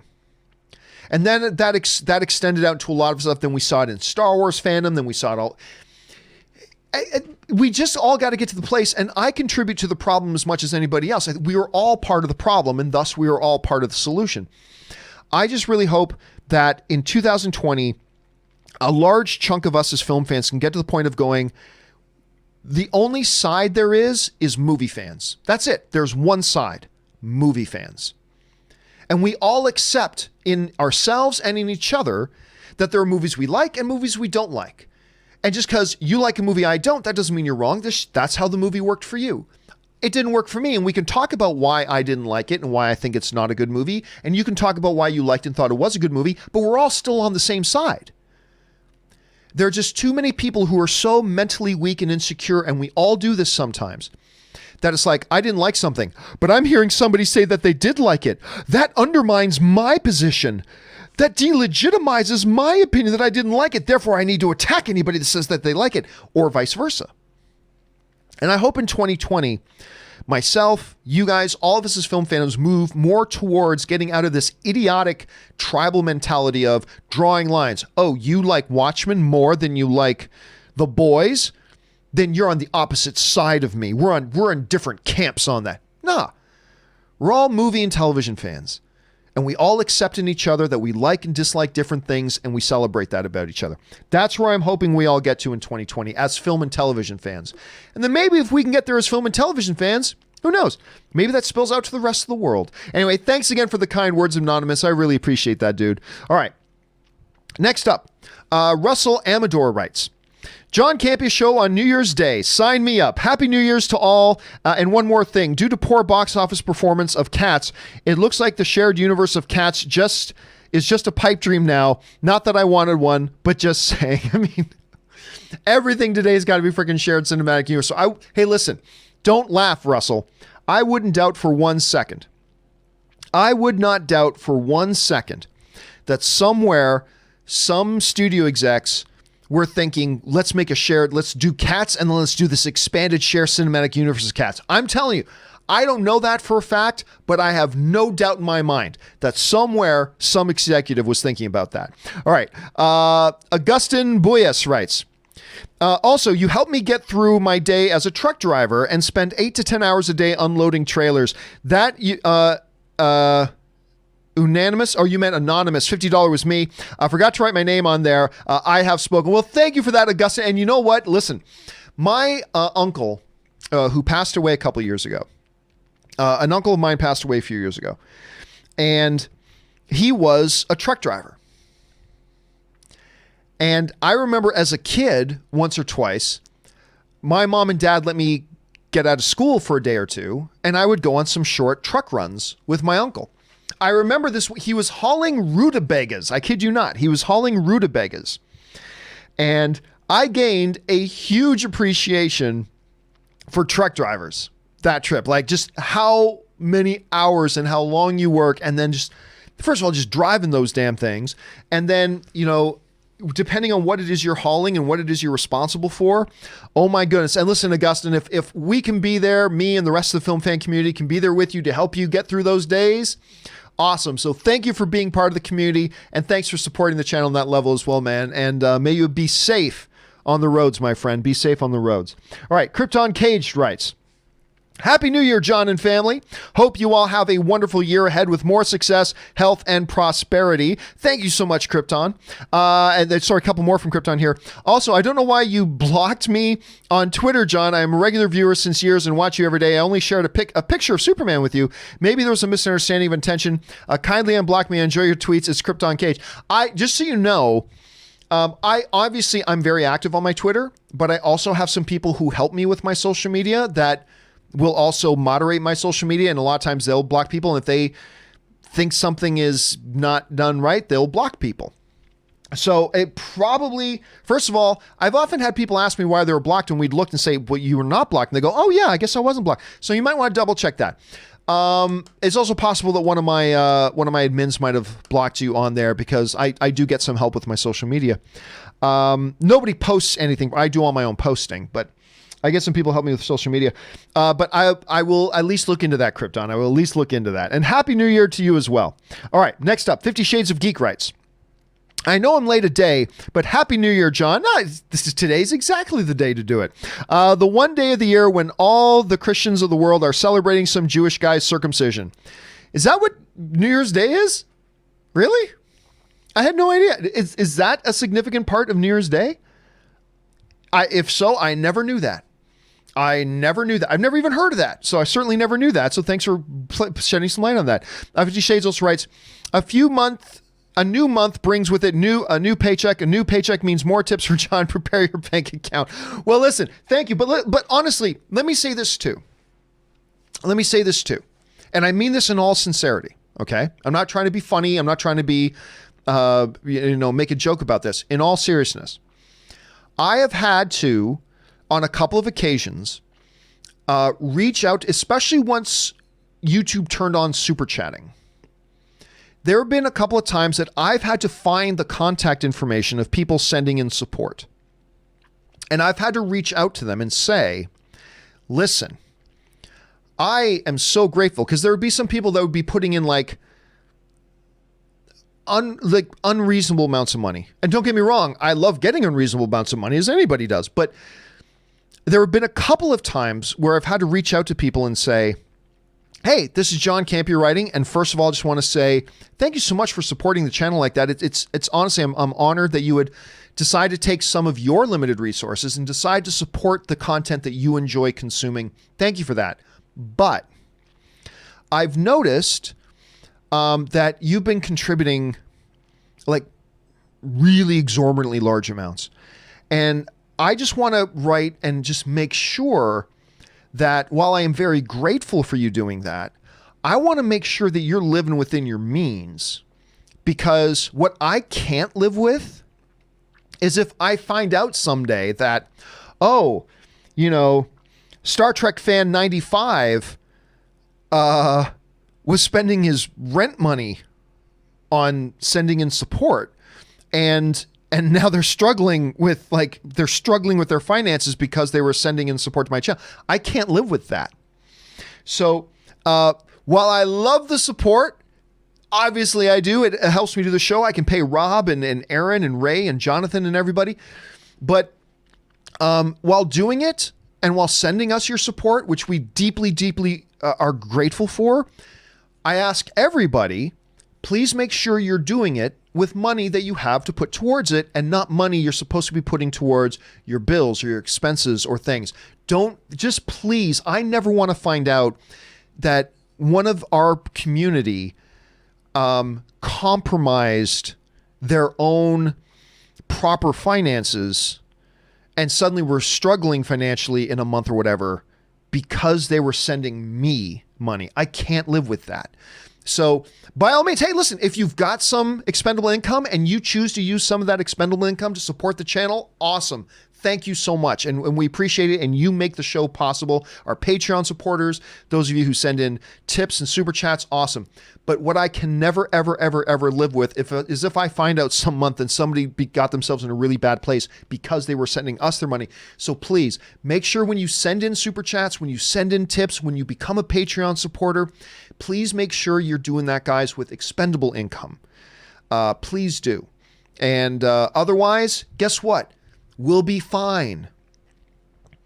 If all you've got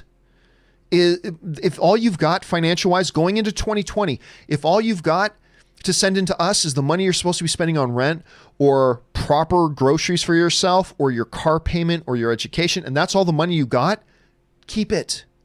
Please keep it. We'll be okay. We'll be all right.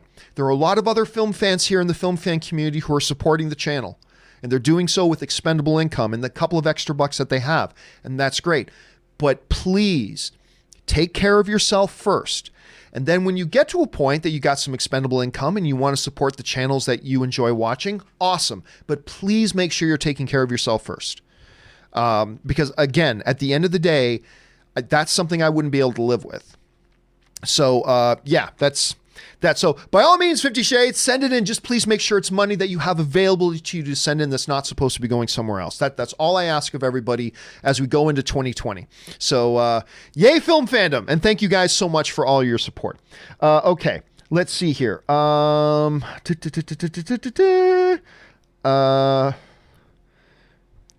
Why can't I? Okay, here we are. Adrian Rosales writes, Happy New Year, John and gang. Thank you so much, Adrian. I hope you had a wonderful New Year's as well. Stubble McShave writes, Hey, John, the short film Kung Fury that celebrated cheesy 80s culture will have its long feature film released in 2020. It stars Fassbender and Schwarzenegger. I have no idea if it will be terrible or great. Are you looking forward to the film and the trailer? No. Now, don't get me wrong. That's not saying, that's not to say that I don't think there's any chance that this movie can be good. I'm not suggesting that, I'm not suggesting that there's no chance this movie can't be enjoyable. I'm not suggesting that, that I think it's stupid that they're making it. No. But if you're going to ask me, am I excited for it? Am I looking forward to it? No. I'll give it a shot when it comes along. I don't think it's a particularly good idea. I don't see anything that makes me go, wow, this is really going to work out. But then again, that's how some movies surprise us, right? There have been a lot of times that there have been movies coming out that I would look at and think, that doesn't really look, I don't understand why this movie's even being made. And then I watch it and love it, like the Lego movie. Maybe this can be the same situation. We'll have to wait and find out. All right. 50 Shades writes, my mom is always on Facebook, so it was inevitable that she would find spoilers for The Mandalorian. I didn't even feature Baby Yoda in any of my videos in fear that she would watch them and get spoiled. After weeks of hiding and some lying about Baby Yoda, we finally watched it last night, and her reaction to the little guy was totally worth it. I mean, it is unfortunate, but also understandable when Baby Yoda burst onto the scene in Mandalorian that it was going to get posted about. It was going to get posted about. And television is a little bit different from, like, you should still respect a little bit of a spoiler window, not nearly as much as movies. But it's unfortunate that the Baby Yoda stuff started flying around so fast. But at the same time, it's also understandable. It's a television show. There's a new episode next week. Everybody's talking about it, and Baby Yoda is just so damn adorable and shareable. Unfortunate, yes. Understandable, though, at the same time. All right. 50 Shades was right. Speaking of which, guess I have a confession to make, probably confession. I live in Israel and have no access to Disney Plus, Hulu, Amazon Prime, DC Universe, and many other streaming services. Even my Netflix library is ridiculously limited.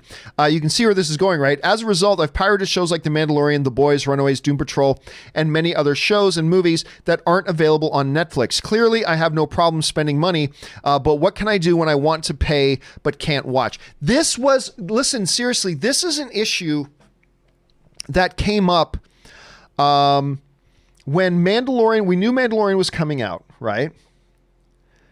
We knew the Mandalorian was coming out, but we also knew that Disney Plus was not launching in all the different countries all at the same time. And we had a lot of discussions on the show about what does this do when it comes to ethics about piracy? Because you guys know I'm 100% against piracy. Piracy really, really hurts people.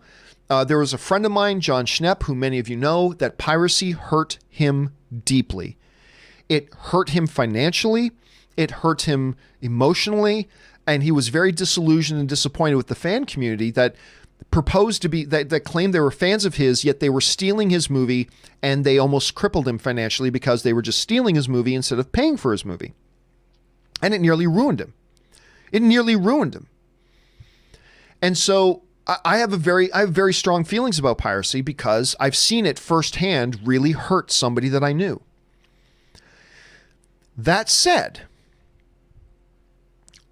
how does the ethical paradigm fit when you're talking about you're going to have masses of fan bases that want to pay you the money to watch your content, content that everybody or a lot of other people in the world are going to be watching and talking about online, and yet you give them no legitimate avenue to purchase and legitimately watch your content.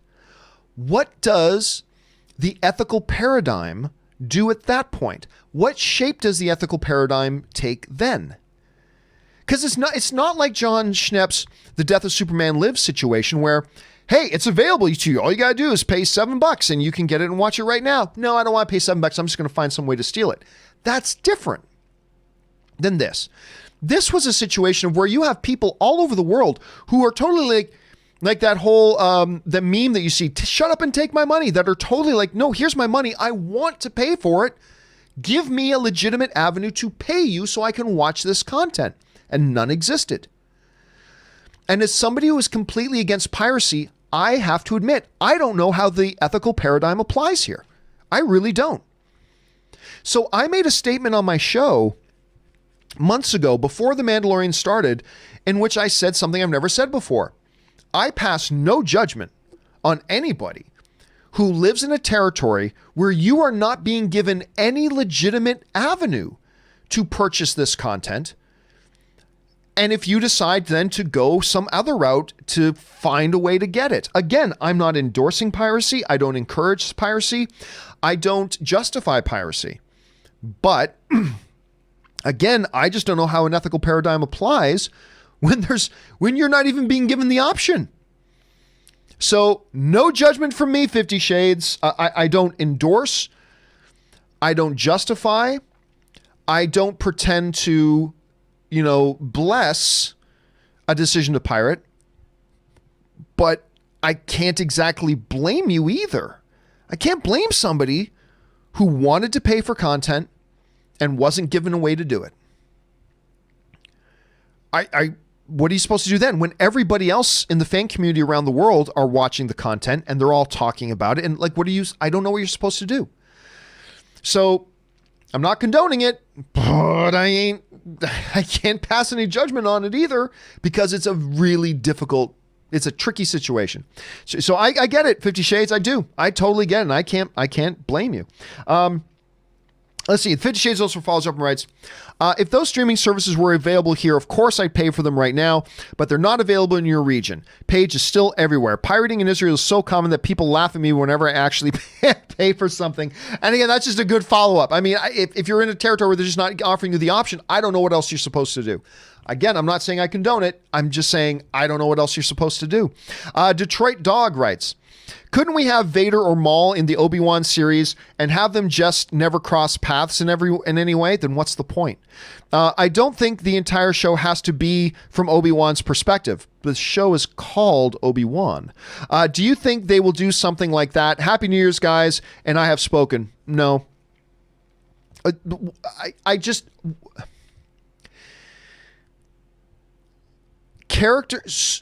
Stories are not there to serve the characters. Characters are there to serve the stories. All right? Actors are there to serve the characters, and characters are there to serve the stories. You don't alter what this Obi-Wan show is going to be about just to serve some random character like a Darth Maul. What's the point of that?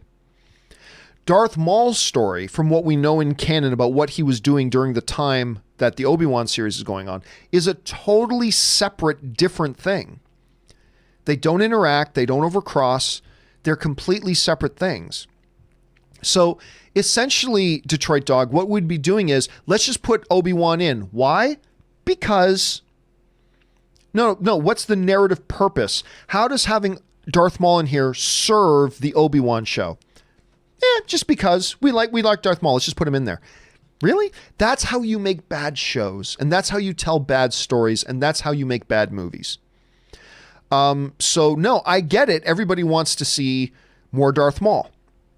Maybe they'll come up with a way to do more with Darth Maul, but this Obi-Wan series, understanding when it happens and the context of the show, putting Darth Maul in there makes absolutely no sense.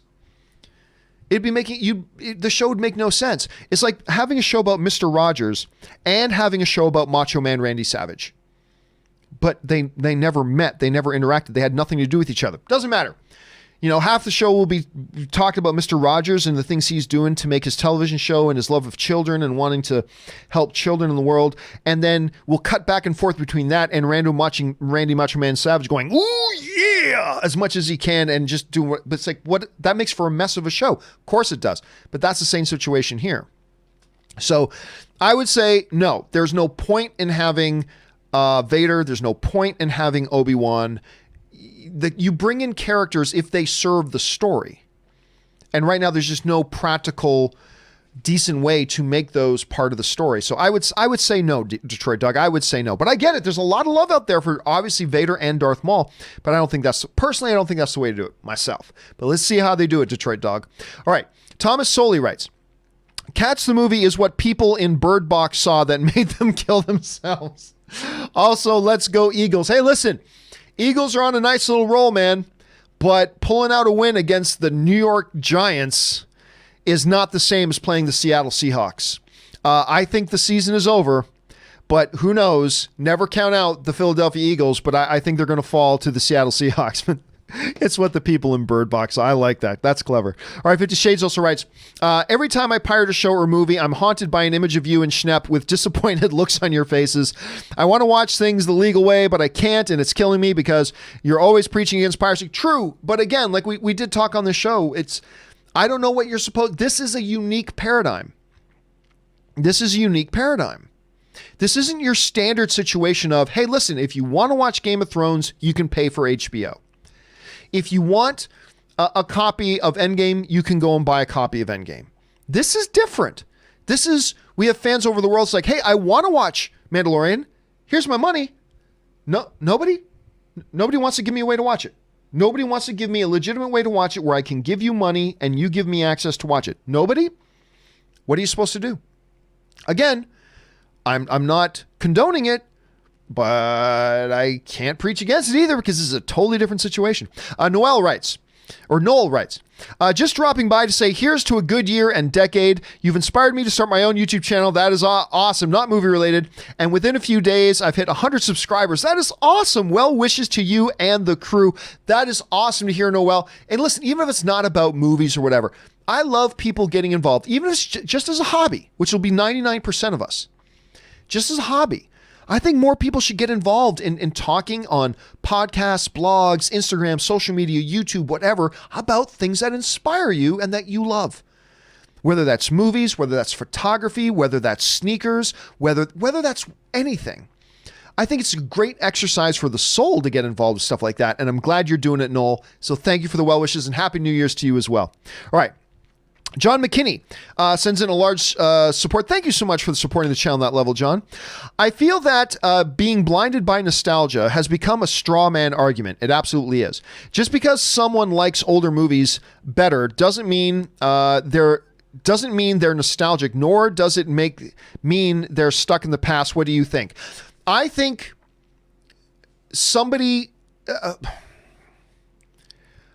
I think what weak people do is make up excuses for why other people like something that they don't like. That's what weak people do. And we all do it sometimes. Sometimes we're weak.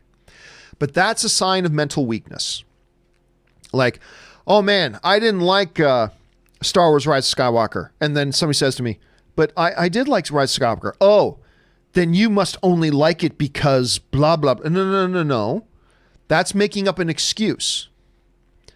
Instead of just accepting, oh, I didn't like it and you did, well, then you did. It works for you that way. The art hit you in such a way that it has made this impression on you. Rather than making an excuse like honestly, somebody saying, you're just being blinded by nostalgia, that's exactly the same thing as somebody just going, oh, you didn't like a movie I liked? Well, then you just didn't get it. You just didn't get it. That's the exact same thing. It's still just making up an excuse instead of just accepting that somebody liked or disliked something that you were opposite on. Instead of just accepting that and saying, oh yeah, well, that's film. It's subjective. It hit you a certain way. Weak-minded people then make excuses. You liked it? You're biased. What? What are you talking about? I'm biased. I watched the movie and I liked it. No, you're biased. Or you're blinded by nostalgia. Oh, you didn't like it? Well, it's just because you didn't get it. or again, you're biased or whatever. And then real pathetic losers go, you like something I didn't like? You must have been paid off to say you like it. Okay, fucking virgin, whatever. Anyway, but yes, it is the hallmark and a telltale sign that somebody is mentally weak, and we've all been there and we've all done it. But it is the telltale sign of somebody being in a place of real mental weakness when they make up excuses as to why you do or do not like something that they did or did not like. And that's just another one of them. You're being blinded by nostalgia. It's just an excuse. I'm not in your head. I don't know why you like something that you did. All of this left to me is to accept that you did like it. Hear you out when you explain why you like it, and then go, okay, then that's how it worked for you. It didn't work for me, but it worked for you, and that's totally great. We're all film fans together. But yep, mental weakness, as soon as you see somebody going, you just didn't get it, or you're just being blinded by nostalgia, or you're biased, or whatever the reason is, when people make up excuses, that's a sign that they're mentally weak, and you might as well just walk out of the conversations because there's no point. Anyway, thanks for sending that in, John. Steven Spielberg writes, I pronounce it, I don't care. Anyway, I pronounce it Pokemon, not Pokemon. 50 Shades of Grey is correct and very wise. Again, I don't care. Optimus Prime, because I do not care how it's pronounced. I really don't. Optimus Prime, who is clearly the same person. So there we go. I'm just going to skip over that. Detroit Dog writes, hey, John, here's an idea I had. Do you think it would be a good idea if Disney made their future films a Disney Plus? Let me try this again. Do you think it would be a good idea if Disney made their future films a Disney Plus exclusive for a time before they were released on Blu-ray or even digital? Can you imagine Frozen 2 only on Disney Plus for a month or two before DVD? Well, here's the thing, Detroit Dog. We've had discussions about this. I think it goes even further. Not only do I think you are thinking in the right ballpark, I think it goes even further than that. I think the day is coming faster than we think that Disney just isn't going to put out their movies on Blu-ray or DVD. I think a day is coming, and sooner than we think, that Disney is going to be Frozen 2. If you want to watch Frozen, the place to view Frozen 2 is on Disney Plus. They're going to make a lot more money that way than they will on sporadic DVD and Blu-ray sales. A lot more money. So, yeah, as a matter of fact, it's not just that I think it's a good idea. I think that is definitely the way they're heading. Now, I can like or not like that they're going to do that, and you may like or not like that they're going to do that, but that's the way they're going. That's why they put all this money into Disney Plus. That's why they've put so many resources into this, because they see this as being their cash cow of the future. And I think the day is coming, my friend, where it's going to be, if you want to watch something that's Disney, then you're watching it on Disney Plus. And I think that day's coming, my friend. So I think you're onto something. I just think it goes even further than that. All right. Luke Skywalker writes, I don't care. God writes, again, I don't care. Haskell 420 writes, Disney Plus announced WandaVision is now coming in 2020. Yeah, I saw that as we were on the break. I'm going to save that for tomorrow's John Campea Show, because I want to talk about that with Robert Meyer Burnett here. And I will have Robert Meyer Burnett on the show tomorrow, just so you know. So I did notice that in the break. Again, I didn't want to talk about it quite yet. We're going to save that for tomorrow, because I think there's some stuff to unpack there. But yes, the WandaVision, they've moved from 2021 to 2020. Haven't given an official date, but they just said it's being moved into 2020. So for all we know, it's going to be December 31st, 2020. But so it's hardly moved at all. But we will find out soon enough. Thanks for the heads up on that, Haskell. The Good Texan writes, given that we have reports of Pedro Pascal not being in the suit and under the mask the entire series, how can we be 100% sure that was actually Pascal's face when IG-11 unmasked? Was that actually him? No. So for those of you who don't know, by the way, of what the one Good Texan is talking about, it got revealed that Pedro Pascal was not, first of all, not only was he not always in the suit, sometimes it was his stunt double, but Bryce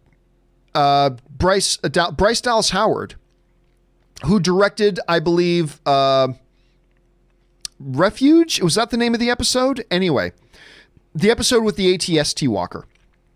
Bryce Dallas Howard directed that episode, which I thought was a great episode. she revealed she never worked with Pedro Pascal in that. Like that entire episode, it wasn't Pedro Pascal in the costume. So for those of you who didn't know what One Good Texan was talking about, there's a good chunk of this show where it's not actually Pedro Pascal in the costume. How much of it? I don't know. Was it 50%? Was it 60%? Was it 20%? I don't know. But he wasn't in there. But I like that. How do we know it wasn't him? That was. I feel pretty good about that. I mean, maybe it was a stunt double and they CG'd his face on it. I don't know. But I think I feel pretty good about that. All right, listen, guys. I'm going to take another break. If you guys don't mind, my voice is starting to give out just a little bit. I think I can last a little bit longer, but I think I can last a bit more if I go and refill my drink again. So we won't take up the full 4 minutes here. You're going to see the 4-minute clock, but don't worry, it won't be the full 4 minutes. I'm just going to take a minute, run downstairs, refill my drink, give my voice just a little bit of a break here for a second because we've been going almost 2 hours here. And hang tight with me, guys. We're going to just take another quick short break, and then we'll be right back. It'll just be a minute or two. Hang tight. We'll be right back, and we'll continue on with your live questions.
And we are back. Thank you again for indulging me, giving me a second there to gather myself together there, get my wits about myself.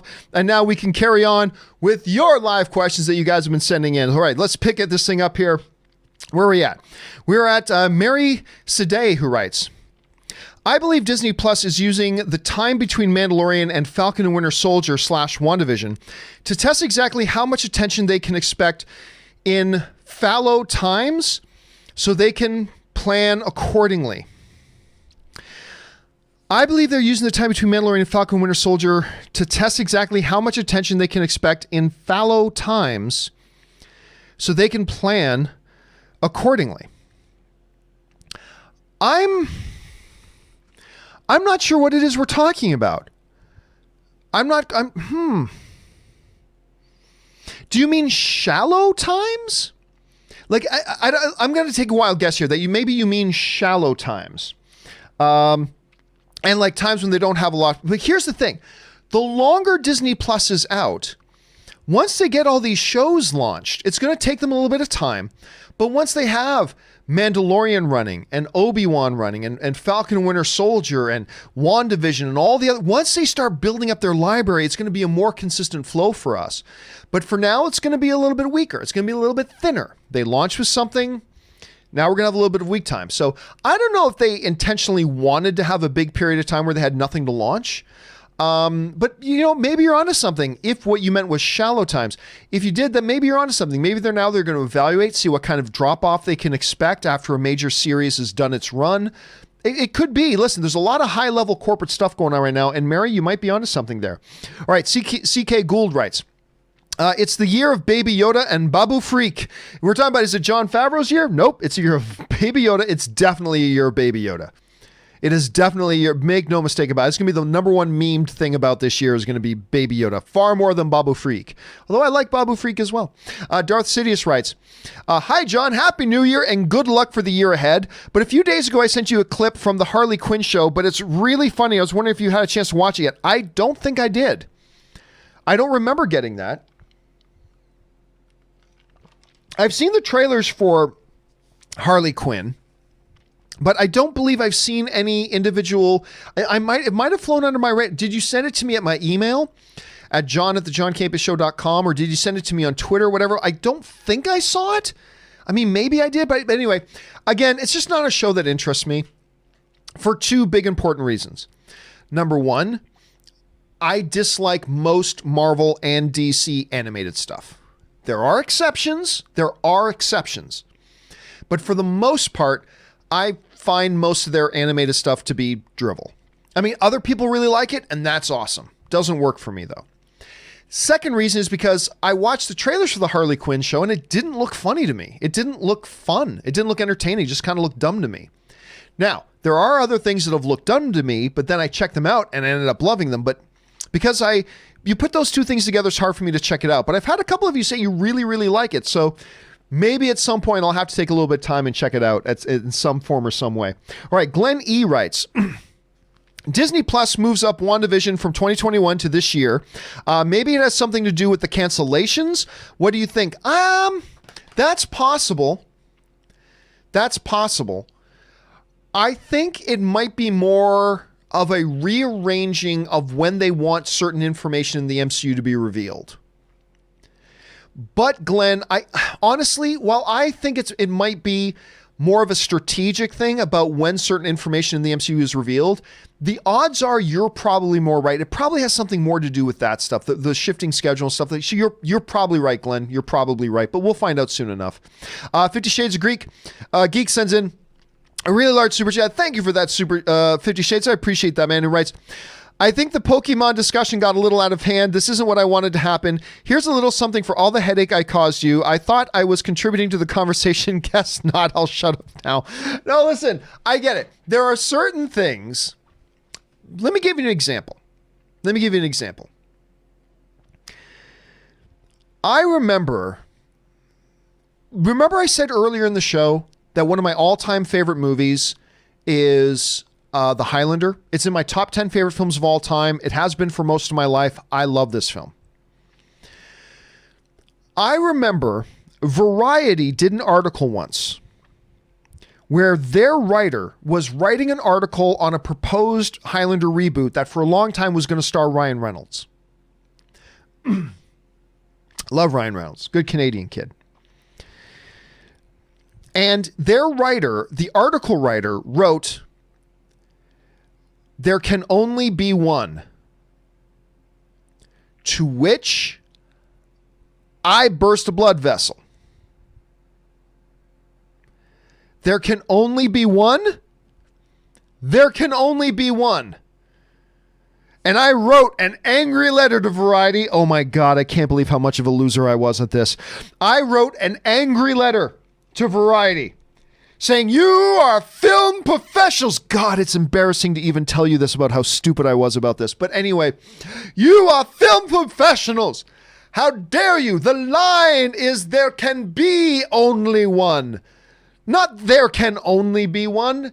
There can be only one. Minor, but again, I was being such a freaking loser. But I wrote them this huge angry man. How dare you, sir? How dare you? I and armies of fans are offended. Oh my God, it was so dumb. It was so dumb. The point is, I get it, 50 Shades. If there's a thing that's like, hey, Again, I still have some people telling me it's Pokemon. Some people saying Pokemon. Fine, whatever. I don't care. But I understand having some little thing and it grates on me. Even though it's a little thing, little tiny thing that should mean absolutely nothing, it totally would grate on me. And it's just one of those stupid moments that all of us as film fans have. And that was one of mine. And it's not one of my prouder moments, I must admit and confess. I was so upset. Why was I upset? I have no idea, but I was so upset about it. So I get it. It's a little thing, but if to you in that moment, it's a big thing. So I get it. I mean, again, like I don't agree with myself from what I did before. I don't agree with it, but hey, I understand it. We all have these things as film fans, so no sweat off my brow, 50 Shades. Don't you worry about it. All right. Maiko Swayan writes, I love the Witcher series. Played the game again. Yeah, I had a number of my other friends saying, oh God, I just loved it so much. I went back and played Witcher 3 again. Totally. Actually, I'm thinking about I've got Witcher 3 on my PC. I'm thinking about loading it up here and start playing it because, we just watched The Witcher, so I get it. Eric DeRigi writes, Gio, The Mandalorian as a single dad, it really got me emotionally. Just ordered my son and I Clan of Two t-shirts. Nice. Faith in Star Wars lore restored. Oh, that's nice. I'm not a dad, so I can't relate on that level, but, now that you pointed out, yeah, I mean, I guess if you're a single dad watching Mandalorian, that probably has that extra level of specialness to it. And because I'm not in that situation myself, it just flew over me. I didn't really wrap my head around that or relate with it on that level. But that makes total sense why that would be special. And hey, listen, do me a favor, Eric. Can you just, for me personally, once you get Clan of Two, which I love that, could you send me a picture of you and your kid wearing those shirts? I would just personally, no reason, I just get a kick out of it. That's all. I would just get a kick out of seeing that.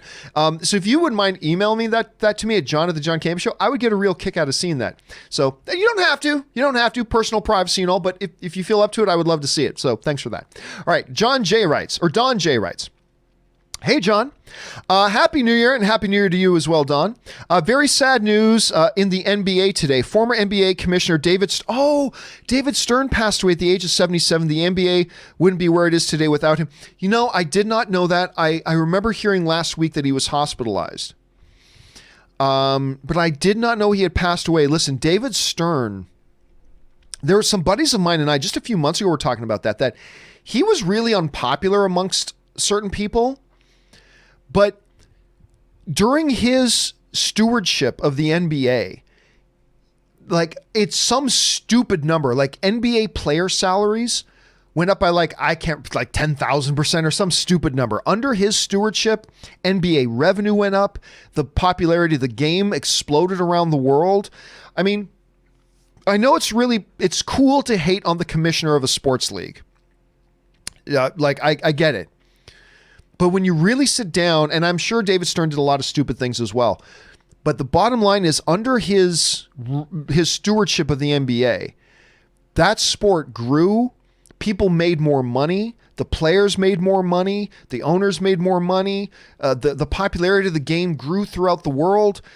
I mean, he did a lot. So I did not know about that, and thanks for putting them around. That is a sad day for the NBA. This is a sad day for the NBA. Thanks for sharing that, Don. All right. Robert Perez writes, audio issues can only mean one thing. Invasion. Oh, please don't tell me that I'm having audio issues again. Hold on, let me check. Let me check to see if I'm having... Audio issues can only mean one thing. Invasion. Oh, okay. Don't tell me that I'm having... Okay, so we're not having them again. Thank God. I was about to lose my mind. So for those of you who remember the other day, I think I found the problem, by the way. So the other day we were doing the show, and during the break between the main topics and taking the live questions, something went wrong with my audio, and my audio was cutting in and out, right? And which sucks. I get totally embarrassed when we have technical problems. Technical problems happen, but still I get completely embarrassed when that happens. I believe I found the problem. I believe I found the problem, and I believe I fixed the problem. But just when I saw that audio issue, I'm like, oh no, please don't. I thought I fixed it. Please don't tell me about. You just gave me a panic attack, Robert. All right, Michael Francis writes, and of course the answer is invasion. Michael Francis writes, hey John, love the show. Thank you so much, Michael. I recently started watching Rebels. A Mandalorian character regularly takes off her helmet and shows her face. Does the Mandalorian TV show contradict previous Star Wars canon? And as you go through the Rebels show, as you get into the later seasons of Rebels, you're going to find out it ain't just Sabine Wren that takes her helmet off. All the Mandalorians are constantly taking their helmets off. Walking around with their helmets off, blah, blah, blah, blah, blah, blah, blah.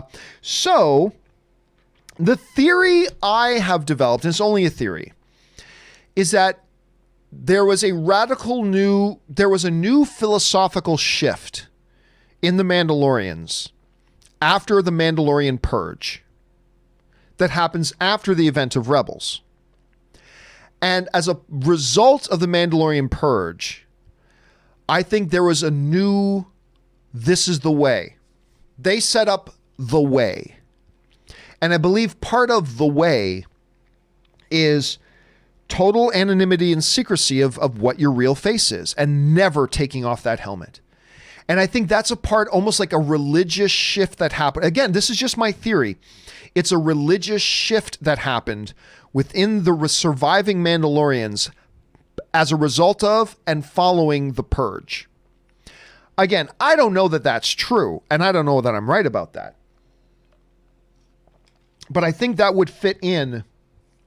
I think that would fit in to what's going on there. Because yes, on its surface, this whole thing of we never take off our helmets, that's totally in contradiction to what's in Rebels. So my feeling is there was some kind of cultural, religious, philosophical shift that happened as a result of and subsequent to the Purge. We'll find out if that's true or not. We'll find out soon enough. But good on you for picking up on Rebels. I enjoy Rebels. Some stronger seasons, some weaker seasons. Overall, I really quite Rebels like Rebels. Now, I was just emailing yesterday. True story. I was just emailing back and forth yesterday with Freddie Prinze Jr., who is the voice of Kanan in Rebels. So it's always good when somebody brings up Rebels. I like Rebels very much. All right. Let's see. Robert Perez writes, John, Ann, and everyone listening, Happy New Year. Thank you so much, Robert, and Happy New Year to you and to everybody else here as well. May we have a glorious New Year filled with great victory for all of us watching. So thanks for that, Robert. Casinema Reviews writes, adults who like reading comic books are of the most childish kind. Instead of complaining about Scorsese, they should ask Mama to change their diapers. Okay, well, that's one of the most idiotic things I've ever read, Casinema Reviews. Comic books are a medium. Now, there are some people who aren't intelligent enough to understand this. Comic books are a medium. They're simply another medium, a vehicle by which stories can be communicated and told. Stories that engage our imagination, our thought processes, and our sensibilities, to make us look at the world through the ways we wish it could be and the ways we fear it could be. That's what comic books are. There are some people who are not mentally intelligent enough to understand that. Not that everybody needs to like comic books, just like any other medium. You can like or not like certain types of TV shows, certain types of movies. That's all fine. But I think you have to be a little bit mentally underdeveloped to not understand that as a medium of storytelling, it becomes a conveyance of all those things. And they may work for you and they may not work for you, and that's all okay as well.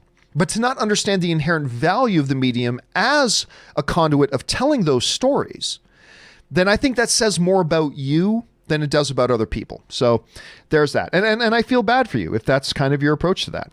Anyway, Black Panther's cousin writes, oh, and they send in a $50 one. So if this is a question, we will address yours in a standalone video, Black Panthers. But let's get to it really here quickly. John, I heard it. I watched Endgame. Here we go. Is this the telepathy thing? I watched Endgame because of your viewers' questions. And oh my God, I have telepathy clear as day. I did some research and you can hear it in the trailer too. Why wasn't it revisited? Is the MCU planting a seed to revisit this in the future? Again, I will touch on this in your own question, but again, I disagree. I wanted to hear it. I love cool little things like this, but what I hear is random syllables, blah, blah, blah, blah, blah. I do not hear I have telepathy. I remember because Ann and Kaori were downstairs. as I was replaying this part over and over and over and over and over again. And I brought them and I said, do you guys, I didn't tell them the I have telepathy line. I said, do you guys hear anything here? Like, you hear this part where there's some of these whispers. Tell me if you hear anything. And I played it over and over and over again. And Anne and Corey both looked at me and say, no. I'm like, yeah, me either. I knew to listen for I have telepathy. And even then it's not there. I just don't hear it. So I don't know. Maybe I need to hear it on a disc instead of on one of the multiple streaming platforms. I don't know, but I wanted to hear it and I just didn't hear it. But again, we'll address this even more in depth on its own standalone video, Black Panthers. Thank you so much for saying that, and I appreciate that. Okay, hold on a second. Where did I go? Hold on a second. Just having a little bit of a technical thing here. I will get this fixed in a second. Hold on. Give me a moment. Sorry for the interruption, everybody. What am I missing here? Why is this acting up? Oh, God. I hate getting caught when I'm trying to do something. I'm in the middle of a show. I'm sorry about that. Anyway, okay. I'll try to fix that a little bit later. Rich from Queens writes, MCU in one hand, Star Wars franchise in the other. You can only watch one franchise ever again. Which one would it be and why? John, love your show. I own a cab service and listening to you guys makes my day fly by. Thanks for that. Oh, that's awesome. Like, we just had somebody a little bit earlier who wrote in who drives truck, and like, those of you who are like on the road all day, thank you for letting us come along for the ride and being part of your day. I appreciate that, Rich from Queens. That's easy. Star Wars. There's never been an MCU movie as good as any of the first 3 Star Wars movies. What did you just say? I know there are going to be some people really upset at me by that. And that's cool if you feel otherwise. It's totally cool if you feel otherwise. But to me, there's never been a DC, Marvel, whatever. There's never been a comic book movie that comes close to the original Star Wars trilogy. Like nothing. Nothing comes close. We can have arguments about the new Star Wars movies versus you know, the current great age of comic book movies that we're in. And I love comic book movies. You guys obviously know this. But for me, there's never been a comic book movie, not Dark Knight, not Avengers, not Infinity War, not Winter Soldier, nothing. Nothing comes close to the original Star Wars movies. They're just on another level. Now, but I also feel that way about most movies in Hollywood. Most movies, there's a very, very few select films in the history of cinema itself, I believe, can compete with the original Star Wars trilogy. And these are films like Godfather. These are films like Spartacus. These are films like Lawrence of Arabia. These are like all-time greatest films ever are on that level of Star Wars. For me, from my perspective. So because Rich from Queens, and you're asking me what I would do, so I'm just speaking what I would do. No comic book movie has ever come close to the original Star Wars trilogy. And therefore, because of that, if I could only ever watch one, well, and I'm picking the greatest of the movies, which is, you know, New Hope, Empire, Return of the Jedi, I take that over comic book movies. That's what I take myself. So that's just me. I'm sure other people have different answers, and I support whatever answer, whatever way you would answer that, I totally support. But for me, that's how I would approach it. Ooh, I just got a lot of people mad at me for saying that, but that's okay. We're all film fans together. It's all right. All right. 0264 writes, Happy New Year, John. Do you have a favorite Planet of the Apes movie? Mine is Conquest. Would love to see Disney bring back apes in clothes. LOL. And this is, again, going to be a little bit contradictory. Or not contradictory, but controversial. My favorite one was the second new one. I believe, what was the new, I always forget. The last one was called War of the Planet of the Apes. Hold a second. Planet of the Apes. I got to get all the names of all the new ones because I keep forgetting which the order is. There's Dawn, there's Dawn, there's War, and there's Rise. And was Rise or Dawn first? I think Dawn of the Planet of the Apes was the second one. I think Dawn of the Planet of the Apes, no. Yeah, Rise of the Planet of the Apes was the first one with James Franco. Then the second one, Dawn of the Planet of the Apes, was with Jason Clarke, right? Yes. I think that might have been my favorite Planet of the Apes movie. And that includes all the original ones. I really loved that movie. I like the third one. I like War for the Planet of the Apes, but the third one to me also had a lot of issues, but the first two were fabulous. And I think my favorite one is actually that Dawn, the one with Jason Clarke. If that is indeed, I get Dawn and Rise sometimes mixed up. Which is why I believe movie franchises should have numbers in them. You know, it should be Dawn of the Planet of the Apes, or sorry, Rise of the Planet of the Apes, then Planet of the Apes 2, Dawn of the Planet of the Apes. Then Planet of the Apes 3, War of the Planet of the Apes. Like I like having a number with a subtitle. It just historically helps you keep all things in order. Anyway, so yeah, I think my favorite one is that second one. I think that's my favorite one. All right, Josh Bing writes, where can we ask spoiler questions about The Rise of Skywalker? Unfortunately, nowhere right now. We did our spoiler discussion for The Rise of Skywalker, so I think we got to give it a couple more weeks. We got to give it a few more weeks because, like I said, unfortunately, we did our Rise of Skywalker spoiler discussion. We ended up being after my 3.5, 4 hours. Plus, Robert did 2 follow-ups. It ended up being 6, 7 hours long. We did an awful lot of it, so now we're probably just going to have to wait for. I mean, we'll probably do it a little bit earlier than we normally would. But I still think we need to give it a few more weeks. So let's cut it a few more weeks, and then we'll get to that, Josh. All right. Marie Seifring writes, and Marie's sending a really large $20 support. Thank you so much for that, Marie. We appreciate you supporting the channel on that level. Marie writes, hey, John, I know what you think of theater popcorn as a butter delivery vehicle, but I'd also like to know where you stand on other popular flavors I've seen in my theater, such as white cheddar and caramel. What is your order of preference? Thanks, and have a happy 2020. Finally, somebody asking an important question. No, they're all important.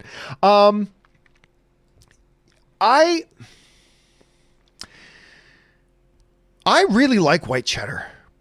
Caramel popcorn is a really weird thing, though, because caramel popcorn can be awesome and it can be terrible, right? So I'm not going to throw this theater under the bus. I'll tell you right now, AMC theaters. I love AMC theaters. It's my favorite theater chain. I love AMC theaters. And it's not just because I used to work with them. I really do love AMC movie theaters. That said, their caramel popcorn is ass. AMC's caramel popcorn is ass. It's bad. ArcLight, which is a theater chain here in California. There's probably other ArcLights around, but it's like the most popular theater in Hollywood. In Hollywood proper, the most popular movie theater is the ArcLight Cinemas, by far. It's a great movie theater. I love it. They have wonderful caramel popcorn. Like, it's hard for me not to order their caramel popcorn when I go. They also have very good regular popcorn, but their caramel popcorn is real good. So caramel popcorn, popcorn is mostly just popcorn. Some movie theaters have slightly different variations of their popcorn, but at the end of the day, I just sploosh butter on it. Get that butter. I just want butter. Again, popcorn is a butter delivery device. So there's not a lot that separates a lot of the movie theaters in terms of just regular popcorn. But white cheddar, I'm a big fan of white cheddar popcorn. But caramel popcorn, it all depends, because there are places where you got to avoid it like the plague because it's terrible. It just sticks in your teeth and you can't even crunch it properly, and you're maybe risking breaking a tooth or whatever. And then there's places like ArcLight in Hollywood that just does it just right. And my mouth is watering right now just thinking about it. So yeah, that's how I feel about that, Marie. That's my thoughts on that. But whatever you do, when I go to a movie theater, I got to have some popcorn one way or the other. I got to have some popcorn. All right. Tasty Waffle writes, I love The Rise of Skywalker. And you're not alone, Tasty Waffle. A lot of people do. A lot of people really like it. And that's why, when I came out of it and I said, I didn't like this movie, but I think a lot of people are. I think a lot of people are going to like this movie. And I can see why. Again, it wasn't for me, but I can totally see why a lot of people did. And I'm glad you did, Tasty Waffle. That's the important thing. All right. Nolan Wilson writes, Dolomite Is My Name was my favorite movie of 2019. Pretend movies are objective and tell me why I'm right or wrong. R.I.P. David Stern. Well, there's no such thing. You can't even pretend they're objective. Dolomite Is My Name is not going to end up being in my top 10 on the list, but I really enjoyed it. I really quite. You remember Robert Burnett and I, we reviewed it right after it debuted. I was really impressed with the film. I thought it was great, and it was so good to see the return of Eddie Murphy in that sense. I think how do I go to it without doing spoilers? There are some scenes, like there's this one scene in the movie, if you've seen the movie, that you'll know what I'm talking about. There's a scene in the movie where it's earlier, it's in near the end of the first act, where a bunch of the Dolomite and a bunch of his friends are sitting there in this eatery. And they kind of make a joke about Eddie Murphy's character, and he gets kind of offended by it, and he walks out into the parking lot, and one of his friends catches up, and they have this real like heart-revealing exchange in the parking lot, right? I found that the movie was never really able to replicate the specialness of that one scene throughout the rest of the movie, which I think could have elevated the movie a lot. Still, at the end of the day, the movie's great. I like it very, very much. I had a very good time with it, but yeah, not my favorite movie of the year, not in my top 10, but a very, very good one nonetheless. But I can't even pretend that they're objective because there's no such thing. There's just no such thing.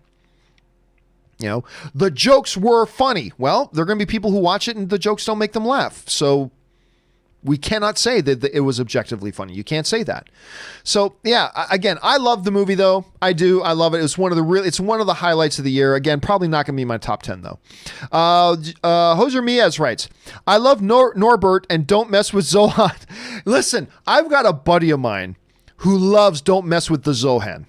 That's an Adam Sandler movie that I just think is totally ridiculous and I don't like it. But I got to admit, it does have its moments. It really does. But I got this buddy of mine who loves that movie, like, and will quote it. I kid you not, Miaz, will quote it all the time. So, hey man, you love what you love, and if you love those movies, good on you.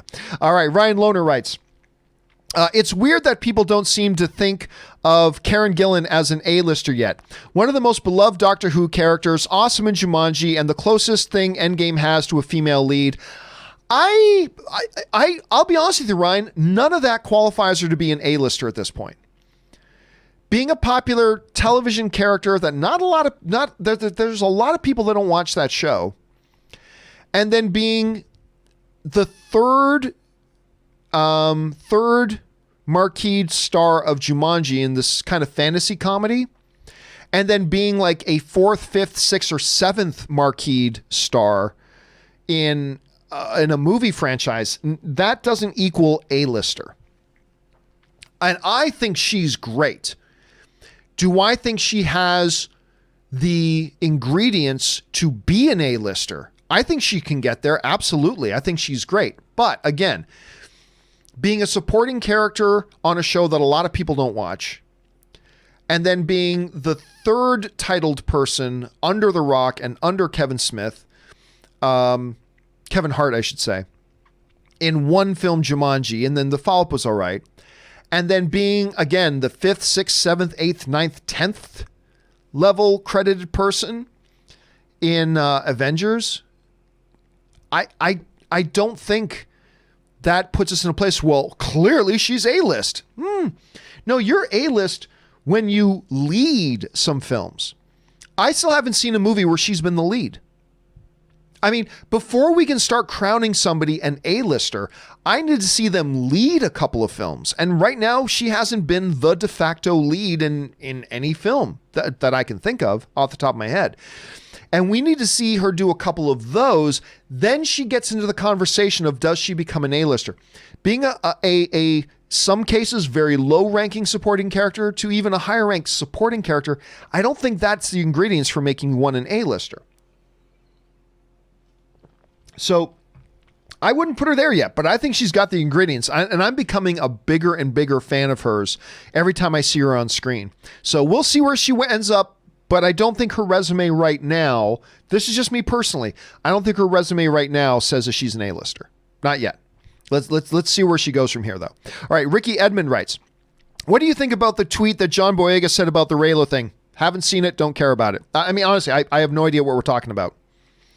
Guys, listen, if you're going to write in about something, maybe give me some idea what it is. Maybe Ricky, what you should have said was, like, what do you think about John Boyega saying blah, blah, blah, blah, blah, this in a tweet about the Raylo thing? Then I could probably answer, but since I don't know what it is we're talking about, I mean, I don't really keep close tabs on what are celebrities tweeting about. I don't follow that a lot.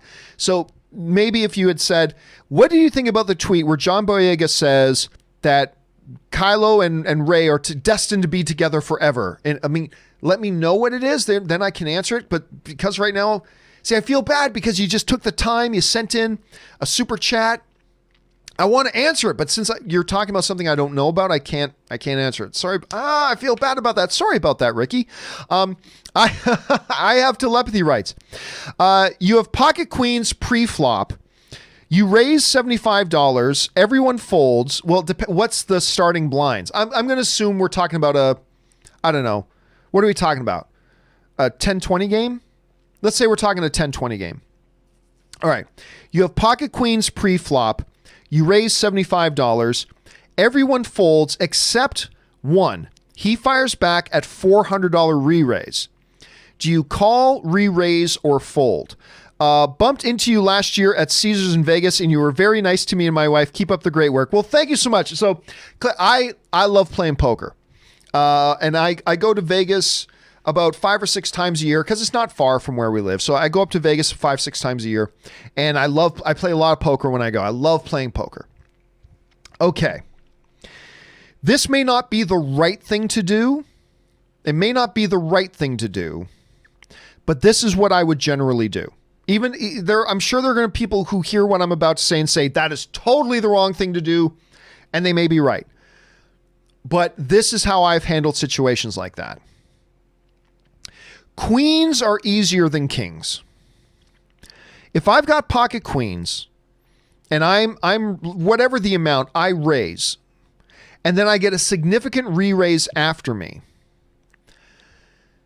there are a couple of scenarios that could happen. It also depends on what position I'm in. Do I have position on the other guy? For those of you who don't know much about poker, that means, do I get to act second?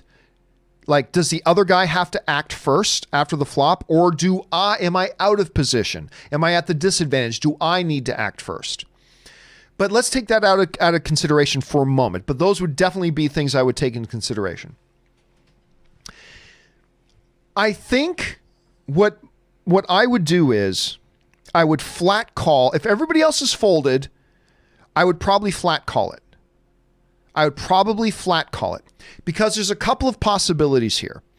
Number one, could be dealing with somebody with aces, could be dealing with somebody with kings, but you could also be dealing with somebody with like big slick. They could have like ace king, ace queen, ace king suited, whatever. They could be dealing with those cards right there, right?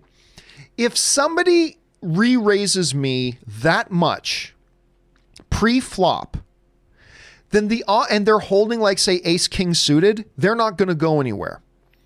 I could fire back, triple their bet. In this scenario, I could fire back with 1,200, right? If they're sitting on ace king, they're going to call. They're just going to call. If they're re-raising me that, then I'm just of the belief if they're sitting on ace king, ace queen, they're probably going to call. If they're sitting on pocket kings or pocket aces, they're definitely calling. If not calling, they're re-raising me. All right? And then I've just thrown a bunch of money away.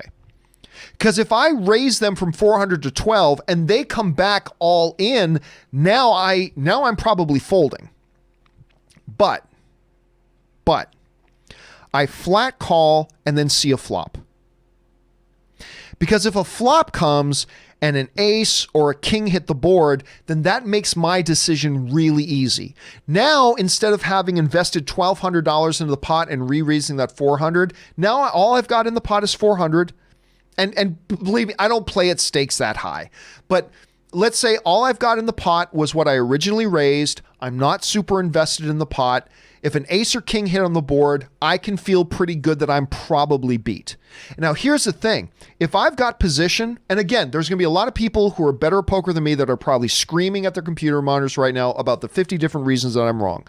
And I'm not going to argue that. I'm just saying this is how I would personally approach it. If I've got position and a king or an ace hit, then if the other dude is betting at me with like pocket tens, pocket jacks, which is probably unlikely, but there is a margin for that. Because if somebody's sitting on pocket jacks, I pre-flop raise, you would re-raise with pocket jacks probably. So that is a possibility.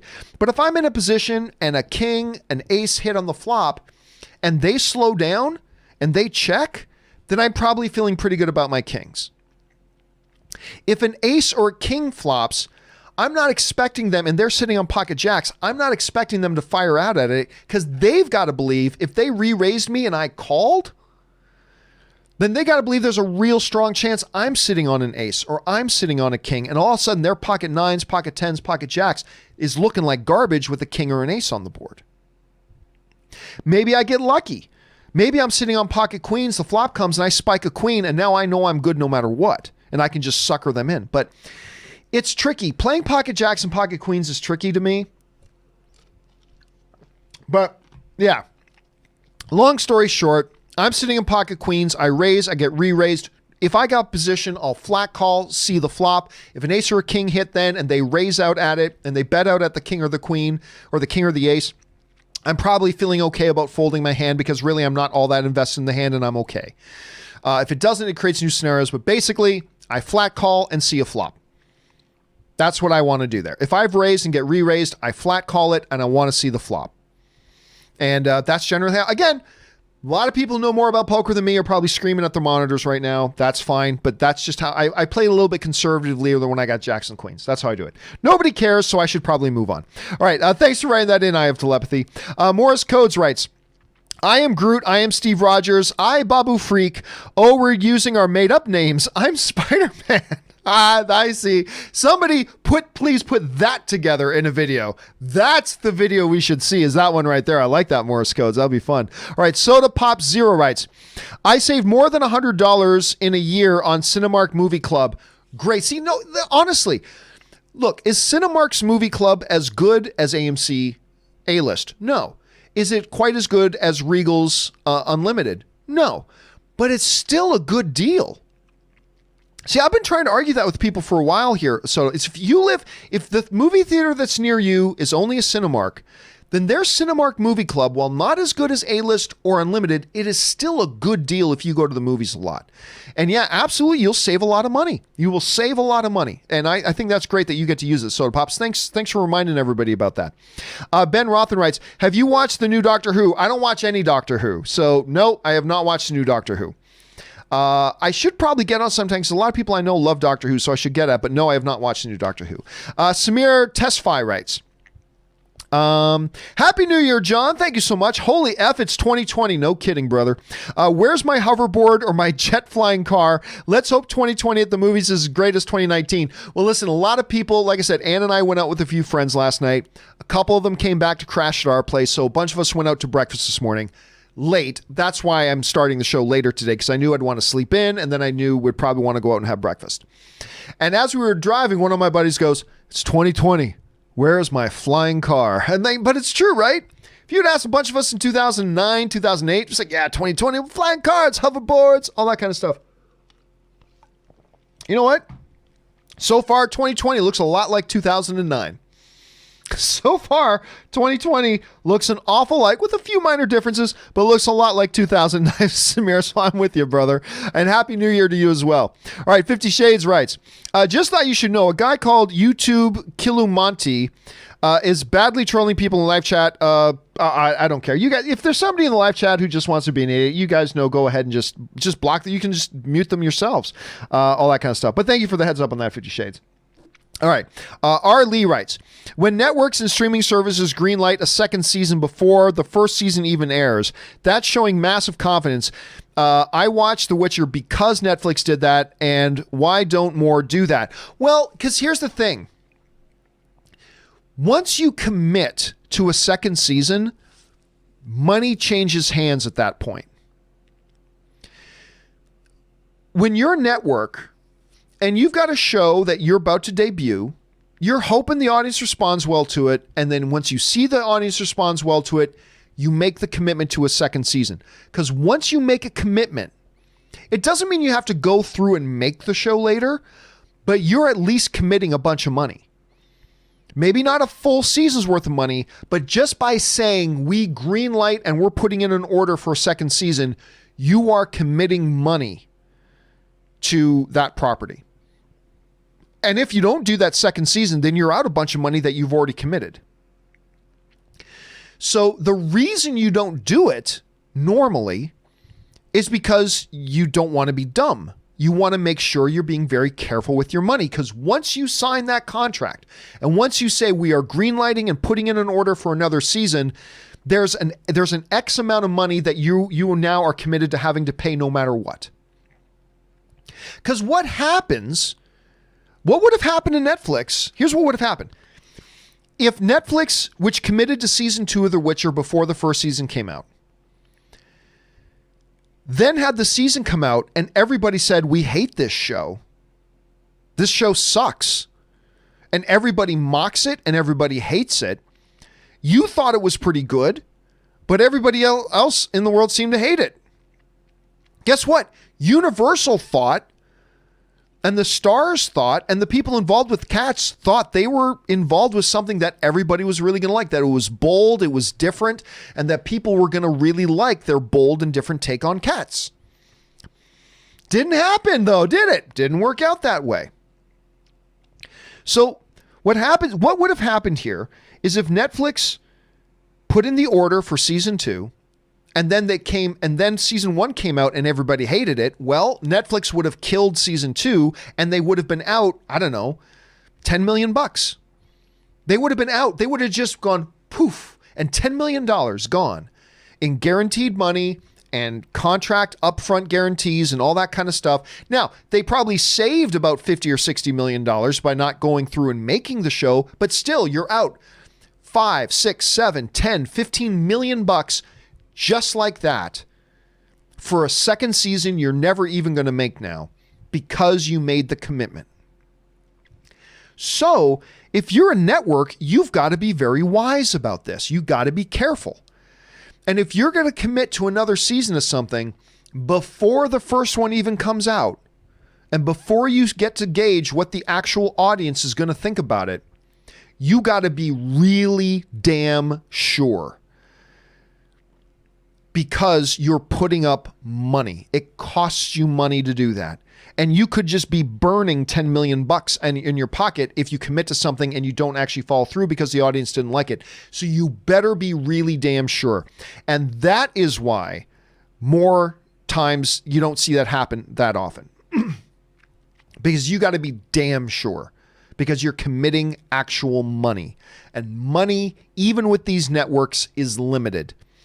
Even when you're a network like Netflix, who, by the way, Netflix is 15. Netflix is $15 billion in debt right now. A lot of people forget about that. They think of Netflix, they're making all the money in the world. Yeah, but they're actually $15 billion in debt. So if you're just going to throw around 10 million bucks and make greenlight and commit to a second season show, you have to be damn effing sure. Otherwise, you got to be careful. So that's why we don't see it happen more often, Arlie. But that's why when they do greenlight in advance, it is a really big show of confidence. They just got to be careful that show of confidence doesn't turn around and bite them in the ass. All right. Ben Rayner writes, Hi, John. Happy New Year's and hope you had a good one. I did have a good one, Ben. Thank you so much. And I hope you did too, my friend. Today I started my New Year's resolution. A movie a day for the year. That's a big commitment, man. First movie is Joker. Good luck with your doc. Can't wait to hear more about it. Happy New Year's. Thank you very much, Ben. And be careful, man. A movie a day, that's like a 2-hour commitment every single day. Even I don't do a movie every single day. I mean, it's just not possible. Just not. So if you're able to do it, and you're like, even if it means I gotta get up at 5 a.m. to watch a 2-hour movie before I start my day, that is an ambitious goal, my friend. I'm gonna be cheering for you, Ben. I'm gonna be cheering for you, and thank you for the well wishes on the documentary. All right, Stubble writes. Where are we? I think it takes repeat viewings of a property to create passionate fans. With the abundance of interesting film and TV series, it's hard to keep up and almost impossible to do repeat viewings. That's true. It is becoming more and more difficult to do a lot of repeat viewings because there's so much stuff to see these days, especially TV shows. Maybe there can be too much of a good thing. Well, listen, honestly, I don't rewatch a lot of shows. Even my favorite shows, I will very, very rarely rewatch shows because there's so much to rewatch. Like, if I want to watch Deadpool again, no problem. 2 hours, I'm done. If I want to rewatch season 1 of Heroes, that's a 20-hour commitment. That's an 18, 20-hour commitment. And that's a different thing, right? Even with The Witcher. If I want to watch The Witcher season 1 again, that's a 7 to 8 hour commitment. That's huge. And when there's so much else to watch, like I'm not caught up on His Dark Materials. I'm not caught up on The Expanse season 4. I'm not caught up on, I'm still only halfway through Carnival Row. That came out months ago. It is difficult to do, but I think you can get a passionate fan base without multiple viewings. With movies, it's easier with multiple viewings, but like, you got a lot of passionate fans of Mandalorian right now, and most people have probably only ever seen it once all the way through. Mandalorian's a little bit more manageable because it's roughly like 35 to 40 minute episodes, so you can do all of season 1 probably in 5.5 hours. But still, I think most people, even those who are passionate fans, probably haven't seen it multiple times. But you're right, Stubble, it does make it more difficult today. It makes it a lot more difficult. All right, Raul Narula sends in a $50 tip. Thank you so much, man. So if this is a question, I will actually do it in its own standalone video, but let's touch on it here quickly. Thank you for sending in that much support, Raul. We appreciate it here. Happy New Year, John. Thank you so much, Raul, and Happy New Year to you, my friend. I've watched you for the better part of the last year, but have never contributed. Learn a ton about movies and movie economics from you and appreciate going to movies more. Also, love your occasional rants. Hope you have a terrific 2020. Oh, thank you so much. Again, this has been a couple of times today that people have sent in something just to be nice and to say something nice. So thank you so much, man. And listen, I learned so much doing this show because, there have been a lot of times that I've learned stuff from you guys that you guys have like taught me and informed me about things. And I learn a lot from people like Aaron Cummings being on the show, who's in the business, or Chris Carr, who is in the business in a different way. Especially from not just acting, but voice acting. And she does other stuff on YouTube. And I learn things from her, and I learn things from Aaron from an acting perspective. I learn things from Robert Meyer Burnett almost every day because of his background in the film industry and stuff like that. And I learn things from you guys. It is great. But that's the best thing about community. That's the great thing that we have this film fan community, is that not only do we get to geek out with each other, which is great, not only do we get to get different perspectives because we get to hear from people who like things that we didn't or who didn't like things that we did, and we get to learn new perspectives, and that's great. But we just get to learn information from each other that we didn't before. Hopefully you guys learn some things from me, and I get to learn some things from you guys. And in the live chats, whatever, you guys get to learn things from each other. That's the best thing about community. And that's why, Raul, that I really love not just doing this show. I don't just love waking up and doing the show. I love getting to be a part of this community. And the learning is a part of that. And if you watch this show, Raul, and you've learned something from me or from other people in the community, then that makes it mission accomplished to me, man. That's what really is one of the big parts of the beauty of this whole thing, is that we get to learn from each other. So listen, man, thank you so much for being somebody who supports the content that you watch. I appreciate that deeply. I know everybody else does. And may you also have a terrific 2020, and may we all get to learn a little bit more about these things that we love, movies and television and storytelling. May we all get to learn a whole bunch more from each other, from our fellow fans, from me, from you, from whatever. May just be a great year for all that kind of stuff. So thanks again for that. I appreciate it a lot, man, and have a great year. All right.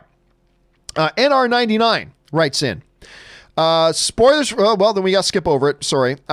Sammy, sorry, dude. I cannot cover spoilers stuff on here. Can't do it in an open chat open show like this, only in a spoiler discussion. Sammy Al Rowie writes, please put I Saw the Devil on your radar. Just a masterpiece and an Oscar performance from Min-Sik Choi. I'll tell you what, I'm going to open up my browser right now. Hold a second. I Saw the Devil. Let's see, what is this thing? And an Oscar. Okay, so this is a 2010 film. Okay, so I thought you meant something, but Byung-Hun Lee is in it. Of course, he's been doing, he's got, if I'm not mistaken, he was in, he's done a bunch of different things here that we've seen the last couple of years. So that's interesting. But I have not heard of this one. I Saw the Devil. A secret agent exacts revenge on a serial killer through a series of captures and releases. Ooh. It almost sounds like it's got a little bit of a sympathy for Mr. Vengeance kind of feel for it, just the way it's described a little bit. I have not seen it. I've not even heard of it, Sammy, but this sounds interesting. I'm gonna keep this page open, and I'm at least gonna watch the trailer when I'm done, because that actually sounds pretty fascinating. Thank you for putting that on mine and everybody else's radar, Sammy. All right. NR99 writes, I absolutely didn't like how it... Oh, again, we were going into the spoiler stuff. Can't do the spoiler stuff. Sorry about that. Cord Reviews writes, top 10, Knives Out, Once Upon a Time in Hollywood, Joker, Endgame, Jojo Rabbit, Marriage Story, Parasite, Waves is a real good one, Uncut Gems, and The Lighthouse. Uncut Gems, one I got to get on here. Again, such a great year for movies. And when we start putting together these lists, and even though you've got some that aren't going to be on my list, whenever we see these top 10 of the year lists from everybody, it's just a reminder about what a ridiculously great year for films it has been. There have been some disappointments this year. Let's not pretend that there hasn't been. There obviously has. But it's also been a remarkably great year for some really, really great films. So anyway, nice list, and thank you for sharing your list with us, Cord. All right, Michael Francis writes, do you think Disney Plus will add more 20th Century Fox intellectual property? I'm surprised there is not more movies on Disney Plus considering the recent acquisition. Well, remember, there's a couple things to keep in mind here, Michael. The big thing you got to keep in mind, though, is this, is that a lot of those movies, a lot of the existing Disney or Fox IP already has distribution rights someplace else. Like a lot of that Fox IP will already have streaming rights to Netflix until whatever, streaming rights on this or streaming rights to that or streaming rights internationally for this and that. They're all going to come with their already really complicated and tangled rights issues that a lot of them are just going to have to wait until they play out. As a matter of fact, Disney themselves have a lot of Disney movies that are not on Disney Plus because they already have some complicated rights issues that they just got to wait till those expire and lapse until they can bring them over to Disney Plus. And I'm sure the true same, if not more so, for Fox. And on top of that, there's going to be the tricky issue of Bob Iger wants to make sure, while that Disney Plus is not a kids network, it's got to at least to some degree be a little bit kid friendly. That maybe not for kids, but at least maybe a little bit family friendly. So then what do you do with some of that stuff? We already know that Disney's going to put a lot of their stuff on Hulu. A lot of the more adult-orientated stuff is going to end up on Hulu, which is fine because I'm a big fan of Hulu as well.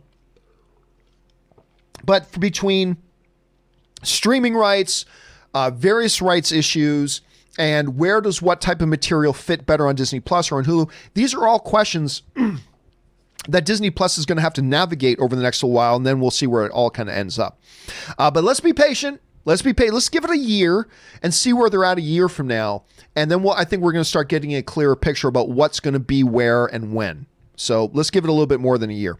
All right. Edward Ide writes, greetings from Buffalo. I love Buffalo. Spent a lot of time in there. I'm not spending rent money on this tip. Good to know. I blew the rent money on comic books and Blu-rays, so we're all good as long as you're happy, man. And by the way, good luck to your Buffalo Bills.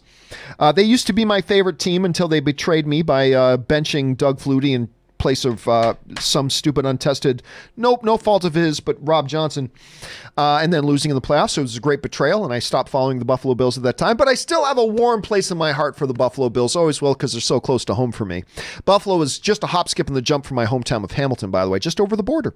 I used to love going over in there. Darth Sidious writes, I sent you the clip on a PM on Discord. Okay, I'll take a look on that. I will take a look in there when I get a chance, Darth Sidious. I'll keep my eyes open for it. Diarrhea of mouth, constipation of brain. I love that name. It's great, right?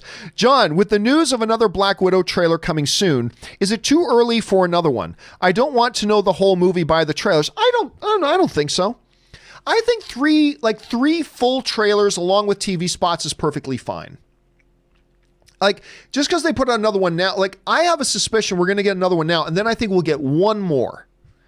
We'll get one more before it ultimately releases. So I honestly don't think that's too much. I think that's okay. And by the way, it's not the number of trailers they put out. It's what do they choose to put in those trailers. That's where it can get a little bit dicey. Like, for example, let's take the trailer. There was one trailer.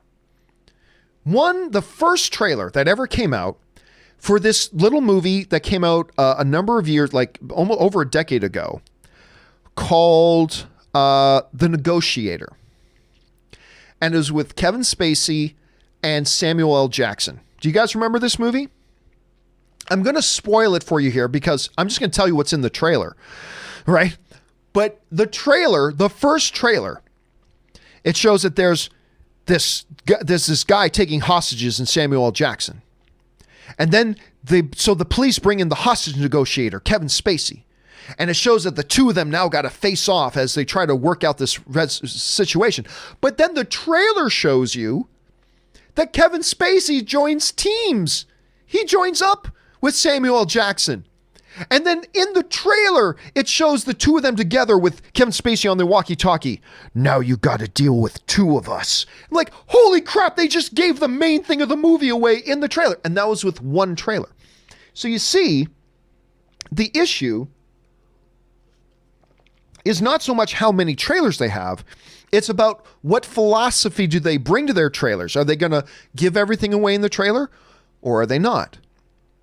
So you can put out 3 trailers and be perfectly safe by showing some good stuff. Let us know what the movie's about without giving too many key things away. Or you can put out just one trailer and give the whole damn ship away in just one trailer like they did with The Negotiator. So it really all depends on how they approach it. We'll have to wait and see. All right, Carson Hutchison writes, and sends in a really large super chat. Thanks for supporting the channel on that level, dude. Writes, I've read recently that there's 2 separate WH-40K series, Warhammer 40K series in the pipeline. Number 1 is Angels of Death, Space Marines. Number 2 is Eisenhorn and is being helmed by Frank Spotnitz. Have you heard anything else? No, I have not. I didn't even hear that Frank Spotnitz was helming one of them. I had no idea about that. So I've heard, listen, there have been various attempts to get Warhammer like stuff done for a long time. For those of you who don't know, Warhammer was originally primarily this tabletop game that you play with these figures, and you buy these figures and you paint them. It was a very expensive game to play, but I played a little bit of Warhammer with my buddy Rodney back home in Hamilton. And actually, just up the street from where I live, we've got Emerald Comics, or it's called Emerald Knights. And on top of being a comic shop, there are also game places where you can just go in there anytime. They have like 20 or 30 tables set up, and you can set up Warhammer games or other games and just go in there and play games. It's awesome. I love that place. Anyway, where was I? Oh, yes. So Warhammer. So they have been trying to there's been a really concerted effort to get a Warhammer movie going for a long time. They've been trying to get one for a long time. So I know there have been some new movements on getting some material together, whether it be shows, streaming, movies, whatever. But honestly, I don't know anything more beyond that. I still don't know that Warhammer can work, but as a movie or as a television series. But I mean, it comes back to what I always say. If a Lego movie can work, then anything can work. It can work, doesn't mean it will. Whether Warhammer will or not is is going to have to wait to be seen. But it's interesting because Warhammer is another one of these really geek-centric properties that, I mean, I think there's a lot of people like me who would get a real kick out of seeing them finally bring something like Warhammer to the big screen or even to the television screen. The question is, are people who aren't like me, who didn't play any of the tabletop games, or who didn't play role-playing games, or who didn't play any of these sorts of games, are there enough people that it will appeal to who aren't me and who weren't into that sort of stuff? And the answer to that is, I really don't know. At this point, I really don't know if there is. So we'll have to wait and see. But anyway, bottom line, Carson, I don't know. I have not heard anything else, but it's going to be interesting to see how this stuff sort of develops over time. All right. Rich from Queens writes, I have a 6-year-old son, and we were reviewing toys on YouTube. It was doing well and gaining traction. Oh, I bet I know where this is going. But the negative comments are unbelievable. How can people be so cruel? I had to put it on pause because it enraged me. How do you deal with the negativity? Yeah, Rich, well, listen. There's a certain, you're destined for a certain level of hell when you become a troll on a YouTube channel that has a kid on it. Like, to me, then you're destined for a certain level of hell. I mean, that's just it. Dealing with the negativity when you're doing a podcast or a blog or particularly a YouTube channel, that's just one of the things you've got to understand is going to be a part of what you're dealing with. It sucks, but it is. Listen, I've had, even back in my AMC days, AMC or Cloud, whatever, whenever I bring new people on, particularly people who are going to be on camera, and I still do today with Rob, with Chris. I had this conversation with Ashley. I had this conversation with Aaron Cummings. I always have this conversation with people who are going to be working with me, whether it was at AMC, on my own channel, whatever, that were going to be on camera. I just had to let them know, listen, you have to be prepared that no matter how good you are or bad you are, you're going to get a lot of vile stuff directed at you. And saying that you have to understand that that's going to come and you got to be prepared for it. That's not me saying that it's okay that people do that. It's not. It's not okay that people do that. But you just have to be prepared that that's a part of it.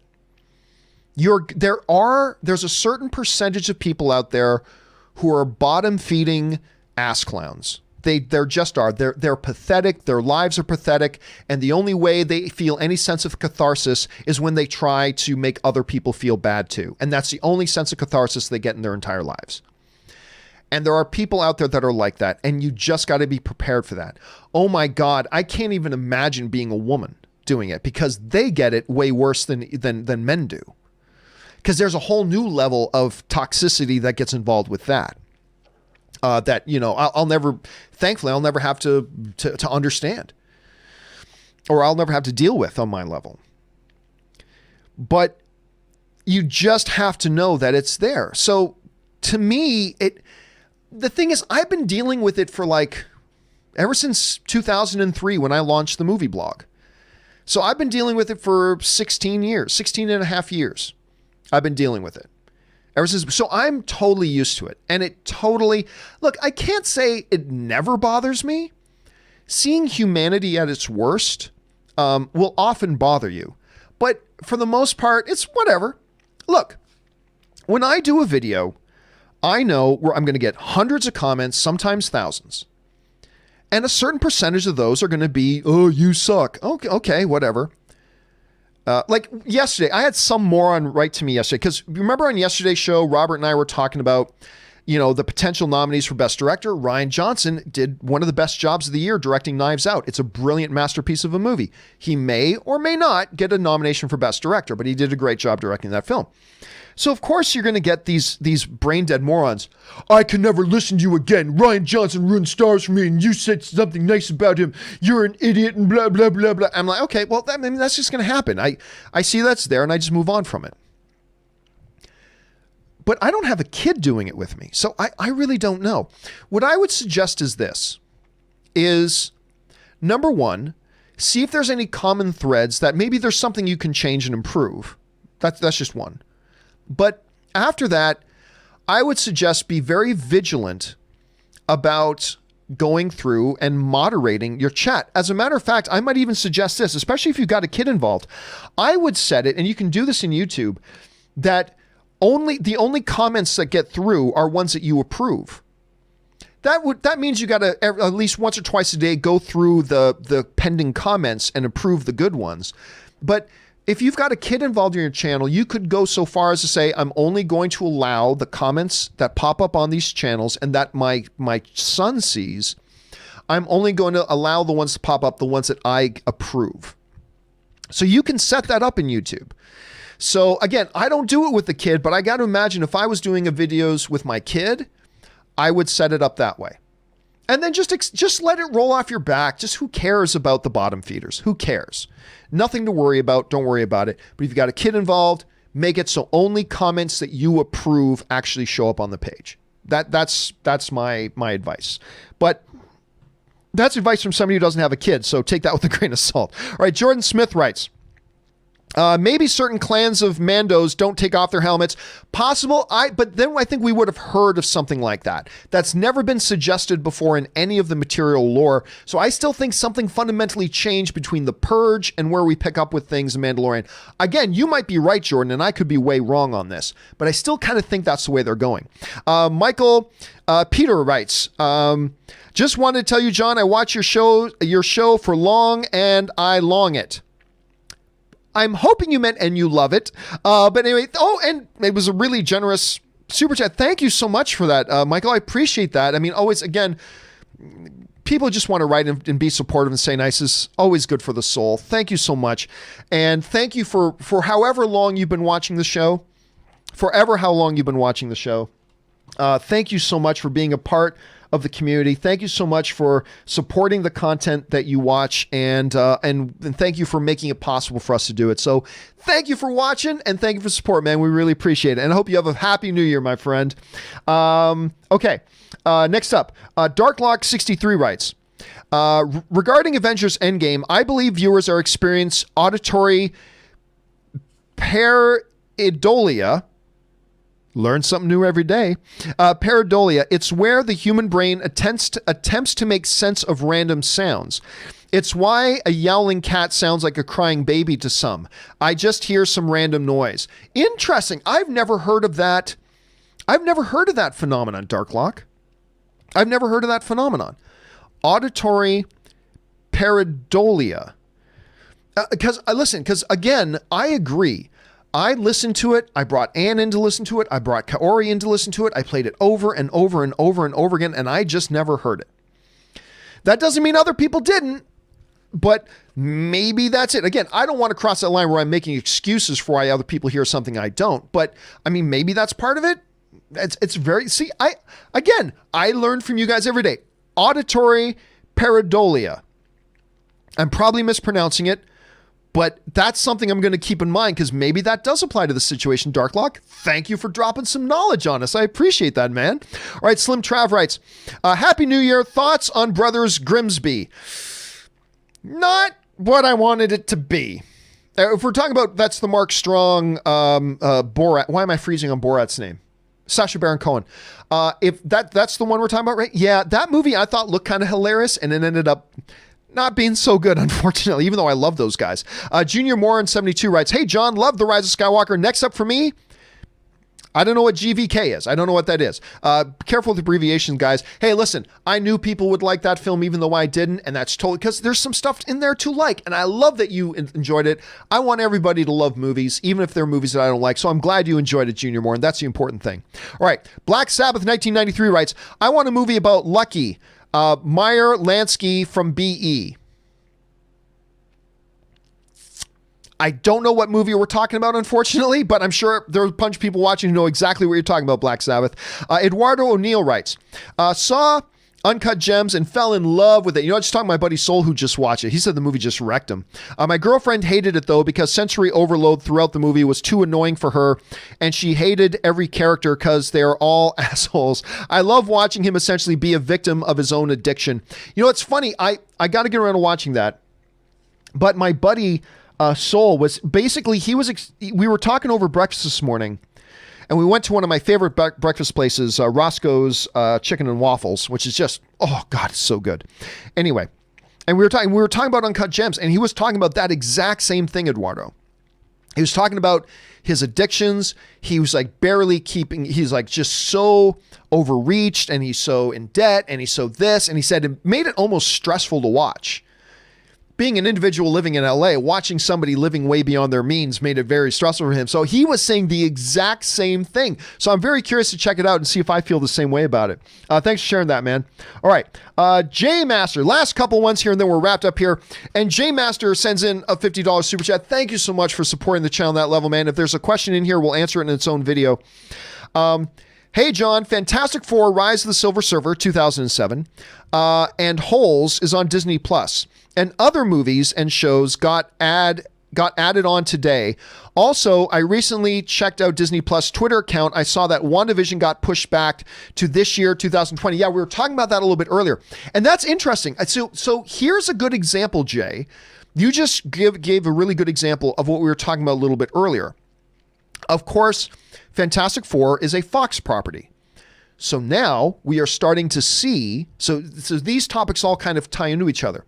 We're starting to see these properties now popping up on Disney Plus, even though it's a Fox property. It might have just been an issue of that it needed to lapse. Maybe it had streaming rights somewhere in some international territory or whatever. They needed it to lapse, and now they bring it in. So we are indeed starting to see these Fox properties come up on the channel and on the network, and we're going to start to see more. And like I said before, Jay, I think we need to give it like a good solid year. Man, it's a good thing we're almost done. My throat is wrecked. We've gone over 3 hours. I think we need to give it a good solid year to really start to see how it all plays out. And then again, there's going to be a lot of Fox stuff that doesn't end up on Disney Plus because maybe it's a little bit too adult orientated, and that stuff will pop up on Hulu. And again, we spoke a little bit earlier about the WandaVision thing. That is really interesting. But again, I think there's a lot of stuff there to unpack. I think there's a lot of stuff there we need to unpack and talk about, and we will do that tomorrow with when I've got Robert Meyer Burnett here, because there's a few things I want to pick his brain on that too, and then we'll see how that goes. But hey, J Master, listen, seriously, thanks, man, for supporting the show and for saying that and bringing up these things, and I appreciate it very, very much. And may you have a fabulous day, my friend. All right. Final question of the day, and then we'll wrap it up here. This has been a long one, guys. Thanks for hanging in there with me today. ARN writes, love the show. Thank you so much. To a great 2020. Wish you all the best. And what a wonderful way to end the show today. Then with another good, solid, happy New Year's wish, and a happy New Year's, and all the best to you, ARN, as well as we head into 2020. And guys, that'll wrap it up for today's installment of the John Campea Show on this New Year's Day, January 1st, starting it off by getting together with our international friends and talking about our favorite movies and TV and just storytelling in general. And what a great way to kick off the year. Guys, honestly, first of all, thank you all so much for giving me a wonderful 2019. I shared on the show earlier this week that when I launched out on my own and I decided to leave the corporate overlords and come and do my own thing, I knew I would get through 2018 no matter how bad things were going to go. I knew I would get through 2018 because I would want to give it, even if things were failing terribly, I would want to give it a long enough chance to see if I could make it work. I always knew that 2019 was going to be the make or break year about whether or not the types of shows I like to do, these sorts of things, the type of channel I wanted my channel to be, whether it could survive and succeed. And you guys gave me way beyond anything I thought we could have. We're averaging right now around 5 million views a month, which is well beyond where I was even hoping the channel would be by the end of the year. We have Rob working with us. We have Aaron working with us. We have fact checker Jonathan working with us. We have Ray working with us. We have, we've done all these things, and now we're in a position that we're going to do a documentary this year. Because again, whenever we have money come into the show, I want to make things for our viewers. Instead of just taking that money and putting into a bank account or doing whatever, I want to take that money and I want to use it for things that our viewers can enjoy. And hopefully things that will bring other viewers into the channel as well. And maybe if I can make this little documentary, and maybe if a few people like it, maybe it'll introduce a few new people to our community and to the John Campea Show and stuff like that. But anyway, we always want to be putting the money that comes into the show and into our community and into creating content that hopefully our audience likes and enjoys. You guys 2019 made this all possible, and 2019 was made possible by you guys.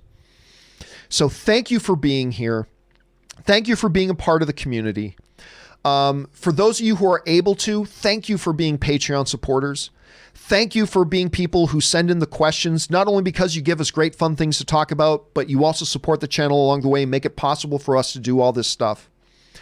And thank you for your encouraging emails. Thank you for your encouraging tweets. Thank you for your encouraging comments. Thank you for your constructive criticism. Thank you to all of you guys who made 2019 so great and made it such a success. And here's to 2020. For all of us, may it be a year of glorious victory for everybody here. So guys, that'll do it for us for now. Again, the John Campea Show returns again tomorrow, regular time, 9 a.m. Pacific Standard Time instead of 12:45 like it was today. Had to get a little bit of beauty sleep today. Don't forget to come back and join us. It'll be me and Robert Meyer Burnett tomorrow. It's a little bit of a weird week. So make sure you come and join us for tomorrow. Guys, again, from the deepest part of my heart, Happy New Year to you all. May you all have a great New Year's ahead of yourselves, and may we have a great week ahead of us as well. That'll do it for me for now, guys. My name is John Campea. Thanks so much for being here, and until next time, my friends, bye-bye.